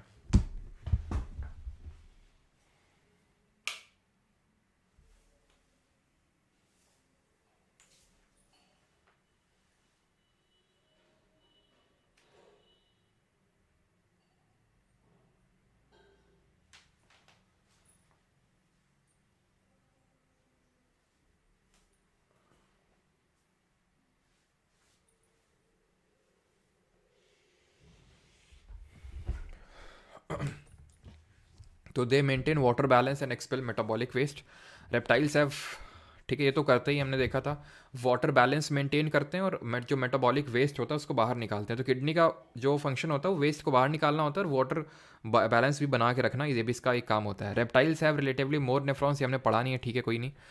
ईच नेफ्रॉन के दो पार्ट होते हैं, ग्लोमेरुलस होता है और रीनल ट्यूब्यूल होते हैं उसमें, ये भी सही है आपका। Their basic functional unit are nephron, ये भी सही है। तो अपने आप यही गलत हो जाएगा, that is means reptiles have relatively laser nephrons than the birds. Come nephrons होते हैं रेप्टाइल्स के पास एज कम्पेयर टू बर्ड्स, ठीक है। रेप्टाइल्स में कितने हार्ट चैम्बर होते हैं, 3 होते हैं, है ना, और बर्ड्स में कितने होते हैं, 4 होते हैं। विच और ब्लड जरा बताइए, जो बर्ड्स होती हैं और रेप्टाइल्स होते हैं इसमें से कौन कोल्ड ब्लडेड होता है, ठंडा खून किसका होता है। Which organ is responsible for removing the nitrogenous waste, answer would be kidneys. तो कोल्ड ब्लडेड होते हैं हमारे कौन, रेप्टाइल्स होते हैं। जो बर्ड्स होते हैं ये हमारे वार्म ब्लडेड होते हैं, वार्म ब्लडेड एनिमल्स, जैसे कि हम ह्यूमंस, जैसे कि मैमल्स, वो भी वार्म ब्लडेड ही होते हैं। Glomerulus and Bowman's capsule are part of which organ of the body, तो किसके पार्ट होते हैं, तो नेफ्रॉन में हमने देखा था स्ट्रक्चर, और नेफ्रॉन की किसकी फंक्शनल यूनिट है, किडनी की है। डायलिसिस, या मैं एक्सक्रीटरी सिस्टम के क्वेश्चंस कर रहे हैं, इसके बाद करेंगे सर्कुलेटरी सिस्टम के, ठीक है। चलिए 15 तक क्वेश्चंस करते हैं इसके, और उसके बाद जंप करेंगे सर्कुलेटरी वाले में, ठीक है। तो dialysis is advice to the patient in case of which of the in which organ human organ is damaged, कौन सा ऑर्गन डैमेज हो जाता है तो डायलिसिस रिकमेंड किया था। तो जब किडनी डैमेज हो जाती है तब, क्योंकि वो प्रॉपर फिल्ट्रेशन नहीं कर पाती है बॉडी का। Before urination, in which part of the excretory system is in the human body does the urine get stored, तो यूरिन कहाँ पे स्टोर होता है सर, यूरेटर से यूरिन आता है, यूरिनरी ब्लैडर में स्टोर होता है, देन यूरेथ्रा से पास होता है, तो यहाँ पे स्टोर होता है रफली 500 ml के समथिंग, और फीमेल्स में थोड़ा कम होता है। Major excretory product in human beings is, तो मेजर एक्सक्रीटरी प्रोडक्ट क्या है, यूरिया, अमोनिया, यूरिक एसिड या फिर अमोनियम क्लोराइड, तो it is urea, option number A, जो बाद में अमोनिया में कन्वर्ट हो जाता है, ठीक है, जब वो काफ़ी देर तक पड़ा रहता है, एयर के कॉन्टैक्ट में आता है। Kidneys are vital organs of the body because they help in regulation of bodily fluids, regulation of acid base balance, removal of metabolic waste, तो ये भी है acid base balance, pH value भी maintain करके रखना जो ब्लड का है, वो भी इनका काम होता है। ब्लड का पीएच वैल्यू कितना होता है, तो ब्लड का पीएच वैल्यू हमने पढ़ा था 7.4 होता है। तो अगर मान लो, क्योंकि जो यूरिक एसिड होता है ना, जो यूरिया, अगर यूरिया नहीं निकलेगा तो जो यूरिक एसिड के फॉर्म में जो ब्लड में, वो बहुत ही एसिडिक होता है, तो हमारा ब्लड और ज़्यादा एसिडिक हो जाएगा, तो एसिड बेस बैलेंस बिगड़ जाएगा ब्लड का। रेगुलेशन भी करता है बॉडी फ्लूइड्स का, तो ऑप्शन नंबर डी यहाँ पे सही आंसर होगा, all of these functions. Which of the following is the largest exocrine gland in the human body, तो सबसे बड़ी हमारी बाह्यस्रावी ग्रंथि कौन सी है, हमें पता है लिवर है। अगर मैं पूछ लूँ एंडोक्राइन ग्लैंड कौन सा है लार्जेस्ट, तो आंसर क्या होगा। अगर मैं क्वेश्चन पूछ लूँ कि लार्जेस्ट एंडोक्राइन ग्लैंड कौन सा है, तो answer would B thyroid hormone, जो हमारे गले में होता है, बटरफ्लाई स्ट्रक्चर में होता है, इस तरह से बटरफ्लाई स्ट्रक्चर, और थायरॉक्सिन हार्मोन रिलीज करता है ये, ठीक है। चलिए भाई, तो लो खत्म ही हो गया यार ये तो। चलो अभी आते हैं सर्कुलेटरी सिस्टम पे। Identify the pigment that gives blood its colour, तो ब्लड को उसका कलर कहाँ से मिलता है, ये हमने पहले ही पढ़ रखा था कि भाई ब्लड क्लोरोफिल को, तो जो पत्तियाँ होती हैं, पत्तियों का जो हरा रंग होता है वो क्लोरोफिल से मिलता है ना। और कौन सा मेटल होता है ये बताइए। जैंथोफिल जो होता है ये एक तरह का हमारा क्रोमोप्लास्ट होता है, अगर आपको याद हो सर, तो मैंने आपको बताया था प्लास्टिड होते हैं हमारे, सेल ऑर्गेनल होता है जो सिर्फ प्लांट्स में देखने को मिलता है। तो इसके 3 टाइप होते हैं, एक तो क्लोरोप्लास्ट होता है, दूसरा क्रोमोप्लास्ट होता है, और तीसरा ल्यूकोप्लास्ट होता है। तो जो क्लोरो होता है वो खाना बनाता है, बिकॉज इसमें क्लोरोफिल होता है। क्रोमो जो होता है वो कलर प्रोवाइड करता है, क्रोमा का मतलब ही कलर होता है, ठीक है। तो जैंथोफिल एक तरह का क्रोमोफिल है, ठीक, क्रोमोप्लास्ट है। और जैंथोफिल जैसे ये येलोइश कलर प्रोवाइड करता है, येलोइश कलर प्रोवाइड करता है, जैसे कि शिमला मिर्च हो गई, गाजर हो गई, थोड़ा सा येलोइश जो नेचर होता है, तो वो जैंथोफिल करता है। जो अंडा होता है ना, अंडे में हमने पीला हिस्सा देखा होगा, यॉक जिसको बोलते हैं, जिसमें कि गुड कोलेस्ट्रॉल होता है, तो उसमें भी वही होता है। हीमोग्लोबिन इसका सही आंसर होगा, जिसमें कि हमारा आयरन होता है। एक्चुअल में जो हीमोग्लोबिन होता है ये आरबीसीज में होता है, रेड ब्लड सेल्स में। इसमें एक प्रोटीन होता है, हीमोग्लोबिन जो है ना प्रोटीन से बनता है, ये हीमोग्लोबिन एक तरह का प्रोटीन है, it is a kind of protein. Haemoglobin. और इसकी it has high affinity for oxygen, oxygen के लिए बहुत प्यार है इसको, तभी आरबीसीज ऑक्सीजन को पकड़ती हैं और ब्लड बॉडी के हर सेल तक पहुंचा के आती हैं, ठीक है। ल्यूकोसाइट हमने देखा था ये खाने को स्टोर करती हैं, और इसके भी हमने 3 पार्ट पढ़े थे, इलायो ल्यूकोप्लास्ट से इलायोप्लास्ट, एमाइलोप्लास्ट और एल्यूरो। इलायो लाई में क्या होता है, फैट होता है, तो वो फैट को स्टोर करता है। एमाइलो और एल्यूरो, एल्यूरो प्रोटीन को करेगा और अमाइलो कार्ब का करेगा, ठीक है। Dash are the vessels which carry blood away from the heart to various organs of the body. तो ब्लड अवे जा रहा है, अवे जा रहा है कहाँ से, हार्ट से जा रहा है, यानी हार्ट से ऑक्सीजनेटेड ब्लड जा रहा होगा। ऑक्सीजनेटेड ब्लड जो होता है वो आर्टरीज यानी कि जो धमनियाँ होती हैं उसमें चलता है। डिफरेंट बॉडी पार्ट से हार्ट की तरफ आ रहा है कि भाई हार्ट को, भाई लो हार्ट इसको प्योरीफाई करो, लेकिन उन लोगों को तो पता ही नहीं है कि ब्लड हार्ट तो प्योरीफाई करता ही नहीं है, वो भेजेगा लंग्स के पास, वो प्योरीफाई करके भेजेगा, है ना। मैं फिर से रिकॉल करवाता हूँ आपको। डी ऑक्सीजनेटेड ब्लड जो होता है पहले लेफ्ट ऑर्ट्रिकल में आता है, यानी कि लेफ्ट ऑरिकल में आता है, जो हमारा बायां, सॉरी जो हमारा दायां राइट ऑरिकल में आता है, जिसको हम दायां अलिंद बोलते हैं। तो यहाँ पे पूरा ब्लड आया, वॉल्व खुले ट्राइकस्पिड वाले, यहाँ पे आया, पल्मोनरी आर्टरी है, लंग्स के पास पहुंचा, लंग्स से ये आपका ऑक्सीजनेटेड आया, कहाँ पे, ये आया आपके पास लेफ्ट जो ऑरिकल होता है, यानी कि बायां अलिंद। और ये आपका जो इसको क्या बोलेंगे, निलय, कौन सा निलय होगा, बायां निलय, इसमें आपका ये उसके थ्रू पहुंचेगा, इससे अटैच्ड है ऑर्टा, और जो कि लार्जेस्ट आर्टरी, और इससे पूरे बॉडी में हमारे ऑर्टा जो सबसे बड़ी धमनी है जिसको महाधमनी बोलते हैं, उसे पूरे बॉडी पार्ट में चला जाएगा। Fishes have dash chambers of heart. तो फिशेज में कितने होते हैं यार, हमने अभी 2-3 बार पढ़ा है, ठीक है, 2 पहले हम पढ़ ही चुके हैं एनिमल किंगडम वाले चैप्टर में। Dash are the vessels which carry carbon dioxide rich blood back to the heart. तो कौन सी वेसल्स होती हैं, कितने आसान आसान से क्वेश्चंस आपसे पूछ रहा है। वेंस, और वो 2 और छोटी छोटी वेंस होती हैं, छोटी छोटी वेंस होती हैं, वो सारी छोटी छोटी वेंस 2 बड़ी वेंस से मिल जाती हैं, एक ऊपर सुपीरियर वेना कावा, नीचे इन्फीरियर वेना कावा, है ना। अभी तक देख लो वो क्वेश्चन पूछा ही नहीं है, इससे जो हम देख नहीं रहते कि डी ऑक्सीजनेटेड ब्लड पहले राइट ऑरिकल में आता है, ऑक्सीजनेटेड वाला राइट लेफ्ट ऑरिकल में आता है, देन लेफ्ट वेंट्रिकल में ऑर्टा अटैच्ड है ना। कौन सा, कहाँ से लंग्स में खून पहुंच रहा है, डी ऑक्सीडेट वाला कहाँ से कहाँ पहुंच रहा है, ये पहुंच रहा है आपका राइट वेंट्रिकल से लंग्स की तरफ, और लंग्स से कहाँ पे आ रहा है, लंग्स से आ रहा है लेफ्ट ऑर्टिकल। अभी क्वेश्चन आ ही नहीं है ऐसे, देख रहे हैं आप, नॉर्मल से क्वेश्चन है, अभी उस पर तक तो बात ही नहीं पहुंची, ठीक है। वेंडर चेंज हो जाएगा तो क्या करेगा, एक स्टेप आगे बढ़ जाएगा, ये पूछ लेगा, वो भी हमने पढ़ लिया। The blood platelets are also known as, तो प्लेटलेट्स को क्या बोलते हैं, तो हमने देखे थे सॉलिड जो पार्ट होता है ब्लड का, फ्लूइड पार्ट तो प्लाज्मा होता है, सॉलिड ये होता है हमारा, ठीक है। तो आरबीसीज को हम इराइथ्रोसाइट्स बोलते हैं, इनको हम ल्यूकोसाइट्स बोलते हैं, और इनको हम थ्रोम्बोसाइट्स बोलते हैं। तो ऑप्शन नंबर बी, जरा इन तीनों को ऑर्डर में अटैच लगा दीजिए, इनके नंबर के बेसिस पे कितने नंबर में होते हैं। मसल 3 तरह की होती है, इनमें से कौन सा टाइप नहीं है, ये तो हमने टिश्यू वाले चैप्टर में ही कर लिया था कि स्मूथ मसल्स होती हैं, कार्डियक होती हैं और स्केलेटल होती है, इनमें से कौन सी वॉलेंटरी होती है और कौन सी इनवॉलेंटरी होती है, ये आप कमेंट में बताएंगे। तो अगर जब हम इसकी बात करेंगे तो आरबीसीज मिलियंस में होती हैं, आरबीसी सबसे ज़्यादा, देन आपकी प्लेटलेट्स आएंगी, सबसे कम होती है आपकी डब्ल्यूबीसीज। इनका ड्यूरेशन कितना होता है, रफली 120 दिन, इनका 20 से 30 दिन होता है ना। और इनका मेन काम क्या होता है, डिफेंस मैकेनिज्म प्रोवाइड करना। प्लेटलेट्स का होता है ब्लड क्लॉटिंग में हेल्प करना, ठीक है। तो इसमें से स्मूथ इनवॉलेंट्री होगी क्योंकि हमारे कंट्रोल में नहीं है, कार्डियक जो हार्ट में वो भी हमारे कंट्रोल में नहीं है, स्केलेटल वाली जो है जैसे हमारी बाइसेप्स में वो हमारे कंट्रोल में है, ठीक है। पूछ रहा है कौन सी नहीं है, एक टाइप की मसल सेल्स, तो सेसेमॉइड कोई मसल सेल्स नहीं होती हैं आपकी, ठीक है। पीएच कितना होता है ह्यूमन ब्लड का, तो पीएच होता है ह्यूमन ब्लड का हमने देखा 7.4, और यूरिन का कितना होता है रेफरी, यूरिन का होता है वही 4, 4.5 से लेके 5 के बीच में, है ना, हाईली एसिडिक हम बोल सकते हैं। और ह्यूमन ब्लड का स्लाइटली एल्कलाइन नेचर का होता है 7.4। सलाइवा, जब हम सलाइवा का कल हम लोगों ने पढ़ा था ना, सलाइवरी एमाइलेज, तो सलाइवा का कितना होता है, सलाइवा का 6.4 होता है, यानी स्लाइटली एसिडिक नेचर का होता है, ये स्लाइटली एसिडिक नेचर का होता है। ये जब हम पीएच वैल्यू पढ़ेंगे तो वहाँ पे मैं इस चीज़ को बताऊंगा, बट क्योंकि हमने कल सलाइवा के बारे में पढ़ा था, सलाइवरी ग्लैंड्स इसको रिलीज़ करते हैं, जो हमारे, इसका मेन फंक्शन क्या होता है सलाइवरी एमाइलेज का, जल्दी से बताइए। विच of the following is a type of connective tissue, again tissue यार चैप्टर से क्वेश्चन है, तीनों ही कनेक्टिव टिश्यू है, ऑप्शन नंबर सी आंसर हो जाएगा। लिगामेंट किसको कनेक्ट करता है, तो हमने एमटीबी करके याद किया था सर। मसल को बोन से कनेक्ट करता है कौन, टेंडन। तो लिगामेंट किसको कनेक्ट करेगा, बोन से बोन को कनेक्ट करने का काम करेगा लिगामेंट, ठीक है।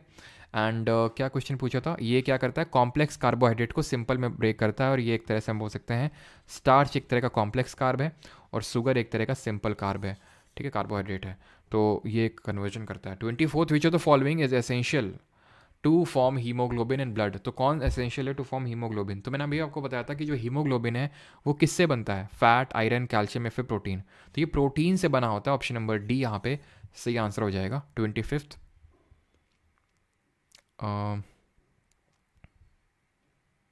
काप्स का पार्शल डाइजेशन, बिल्कुल सही है पारुल शेखावत। मैं सीपीयू की तैयारी शुरू करना चाहता हूँ, क्या मैं कंप्लीट कर सकता हूँ? कौन चरण तेज को, ये अभी जो सीपीयू होने वाला है उसकी आप पूछ रहे हो क्या? अगर इसका बोल रहे हो तो संडे को एक वीडियो मैं लाने वाला हूँ जिसमें कि सीपीयू के रिगार्डिंग ही मैं डिस्कशन करने वाला हूँ, खासकर सीपीयू, एसएससी, जेई एंड जो सिलेक्शन पोस्ट का एग्ज़ाम है, उन्हीं 3 मेन एग्ज़ाम को मैं डिस्कस करने वाला हूँ, एंड मोस्ट प्राइमरली सीपीयू। ठीक है। Not a type of blood cell made by the bone marrow. तो आरबीसीज, प्लेटलेट्स, डब्ल्यूबीसी सब बोन मैरो में बनती है, बट ऑस्टियोक्लास्ट जो होती हैं, ठीक है, वो नहीं बनती हैं आपकी। Lymph is a light colour fluid made up of white blood cells that attack harmful dash in the blood. तो लिम्फ हमारी इसमें डब्ल्यूबीसीज होता है, और क्लियर फ्लूइड होता है, रेड कलर का नहीं होता, बिकॉज इसमें आरबीसी नहीं होती है, इसलिए इसमें आरबीसीज नहीं होती हैं। तो आंसर क्या होगा? ये हमारे जो हार्मफुल बैक्टीरिया होते हैं उनको अटैक करते हैं लिम्फ। ठीक है। Which is the following is a large bean shaped lymphoid organ in the human body. तो क्या होता है large bean shaped lymphoid organ? Thymus, spleen, lymph node या फिर टॉन्सिल? तो लार्ज बीन शेप का होता है आपका स्प्लीन। ठीक है, जिसमें कि आपका ग्रेवयार्ड ऑफ आरबीसीज होता है। थाइमस की अगर बात करें ना, तो थाइमस जो होता है, तो थाइमस जो हमारा चेस्ट होती है ना, चेस्ट होती है, जो चेस्ट होती है, तो चेस्ट के अपर पार्ट में यहाँ पे थाइमस देखने को मिलता ही है। ठीक है। चलिए आखिरी क्वेश्चन कर लीजिए आराम से, और उसके बाद जो भी आपके होंगे वो होमवर्क होंगे आपके। ठीक है। क्वेश्चन तो ज़्यादा है यार, चलो कोई नहीं, 35 तक कर लेंगे। ठीक है, 35 तक करिए। ब्लड प्रेशर क्या होता है? ब्लड प्रेशर पे पता है, सिस्टॉल का मतलब होता है जब ज़्यादा प्रेशर होता है, जब हमारा ब्लड कॉन्ट्रैक्ट करता है, लब डब लब डब लब, जब वो एकदम कॉन्ट्रैक्ट कर रहा है, डब इस तरह का साउंड आता है। ठीक है। तो ऑप्शन नंबर डी यहाँ पे सही आंसर होगा। सिस्टॉलिक होता है आपका 120 mm of H G, and diastolic होता है आपका 80 mm ऑफ एच जी। ठीक है। 29th swollen bluish veins resulting from the walls that do not close properly are called as। तो आप में से कितने लोगों ने डिफेंस का एग्जाम दिया कोई ना कोई?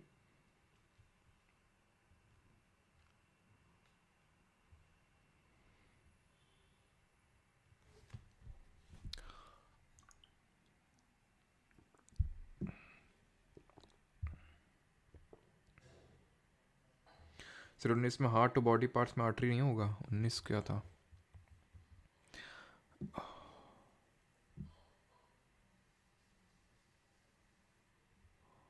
नहीं भाई, इसमें आर्टरी क्यों होगा?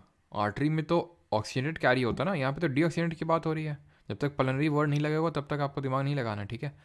तो यहाँ पे इसको बोलते हैं, तो ये मैं क्यों पूछ रहा था आपसे?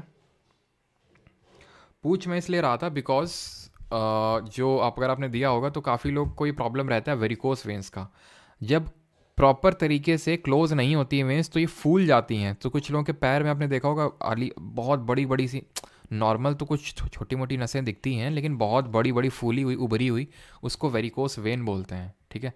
क्रोकोडाइल में कितने हार्ट चैम्बर होते हैं यार? तो रेप्टाइल है, तो रेप्टाइल में 3 होते हैं, बट क्रोकोडाइल में क्योंकि इसको अपने मगरमच्छ के आंसू बहाने होते हैं तो 4 हो जाते हैं इसमें। ठीक है। ऑप्शन नंबर बी आंसर होगा 4। A healthy individual has 12 to 16 grams of hemoglobin in every many ml of blood। तो आपको पता है जो ब्लड होता है एक दिन में कितना किलोमीटर ट्रैवल करता है? कोई गेस करना चाहेगा यहाँ पे कितना ट्रैवल करता है? मतलब कोई गेस मारो, बिना इधर उधर से देखे हुए गेस मारो आप। तो यहाँ पे सही आंसर होगा 100 ml, जो ब्लड में 12 से 16 ग्राम हीमोग्लोबिन होता है। रफली 90,000 किलोमीटर्स, इतना ब्लड एक दिन में ट्रैवल करता है इधर से उधर इधर से उधर, 90,000 किलोमीटर्स। और नॉर्मल ह्यूमन अडल्ट में 5 जो लीटर होता है वो ब्लड होता है, आपको देखने को मिलता है। ठीक है सर, 5 होते हैं? किस में 5 होते हैं भाई? किस में 5 होते हैं?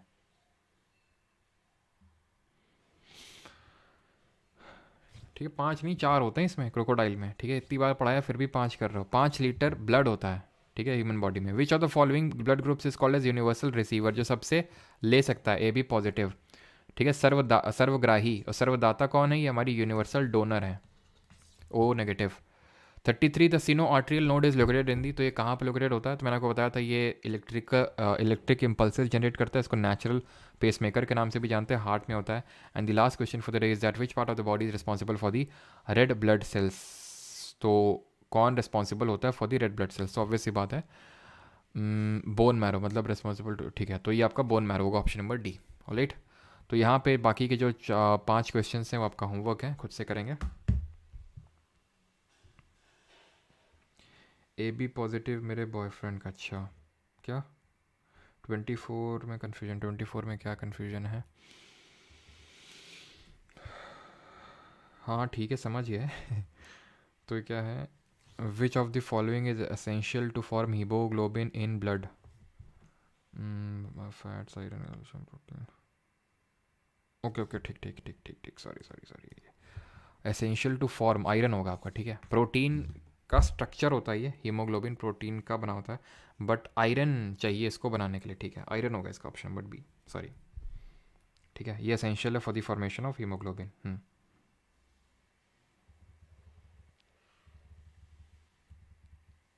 बाकी क्या आप कर लेंगे, ठीक है, सारा कुछ हम लोग पढ़ चुके हैं, ब्लड क्लॉटिंग, ठीक है, कोगुलेशन बोलते हैं इसको, वाइम बेंडेल, ये सब पढ़ चुके हैं ना। चलिए, बाकी आप में से कोई पूछ रहा था कि सर एप्लीकेशन में वीडियोस प्ले नहीं हो रही हैं, तो वीडियो आप बना के भेज देना, ठीक है, इस पर्टिकुलर नंबर के व्हाट्सएप पे। आयरन ही होगा मियाँ सेठी।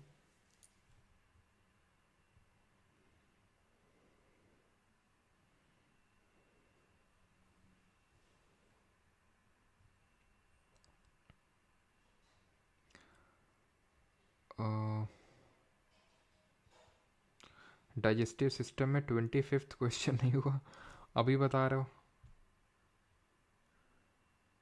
सर? एसएससी जेई के क्वेश्चंस कराइए सर प्लीज़। कराएंगे सुरभि गुप्ता जी, एसएससी जेई के बोल रहे हो ना, अभी आप रुक जाओ, अभी संडे को आप जो मैं वीडियो डालूंगा उसको प्लीज़ आप एक बार देख लीजिएगा, वो सीपीओ जेई और सिलेक्शन पोस्ट वालों के लिए ही है, मैं मेरे बैक ऑफ द माइंड में है जेई, फिर मैं जब जेई के करवाऊंगा ना तो सिर्फ जेई के ही करवाऊंगा और फिर कुछ किसी के नहीं करवाऊंगा, ठीक है।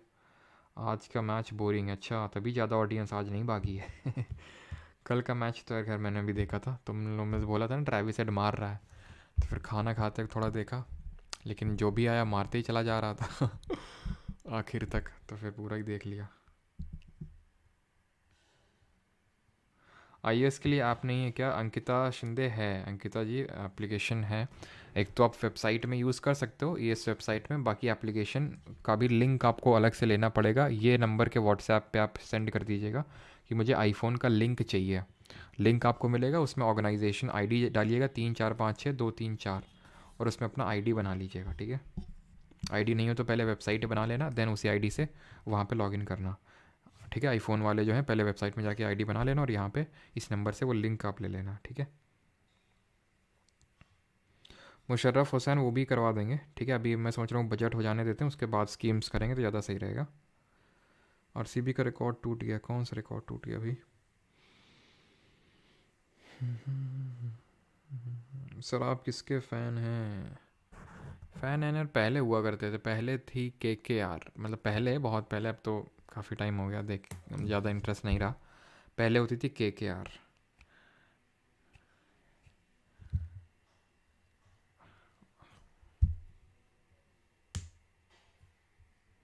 फिर मैगज़ीन में डाउनलोड का ऑप्शन नहीं है, ठीक है यार, अभी देखते हैं उसको, नीरज है ना, करवाते हैं।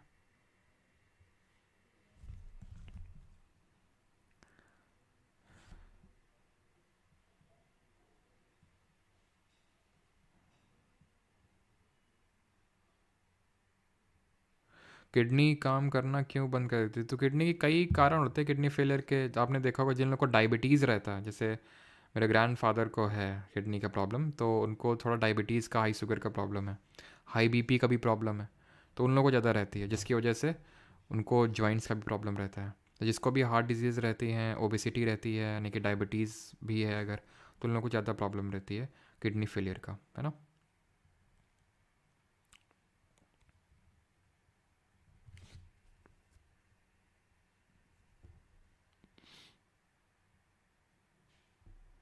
हस्बैंड वाइफ के ब्लड ग्रुप डिफरेंट हो तो बच्चों में प्रॉब्लम होता है ना ये तो यार मैं पहली बार सुन रहा हूँ।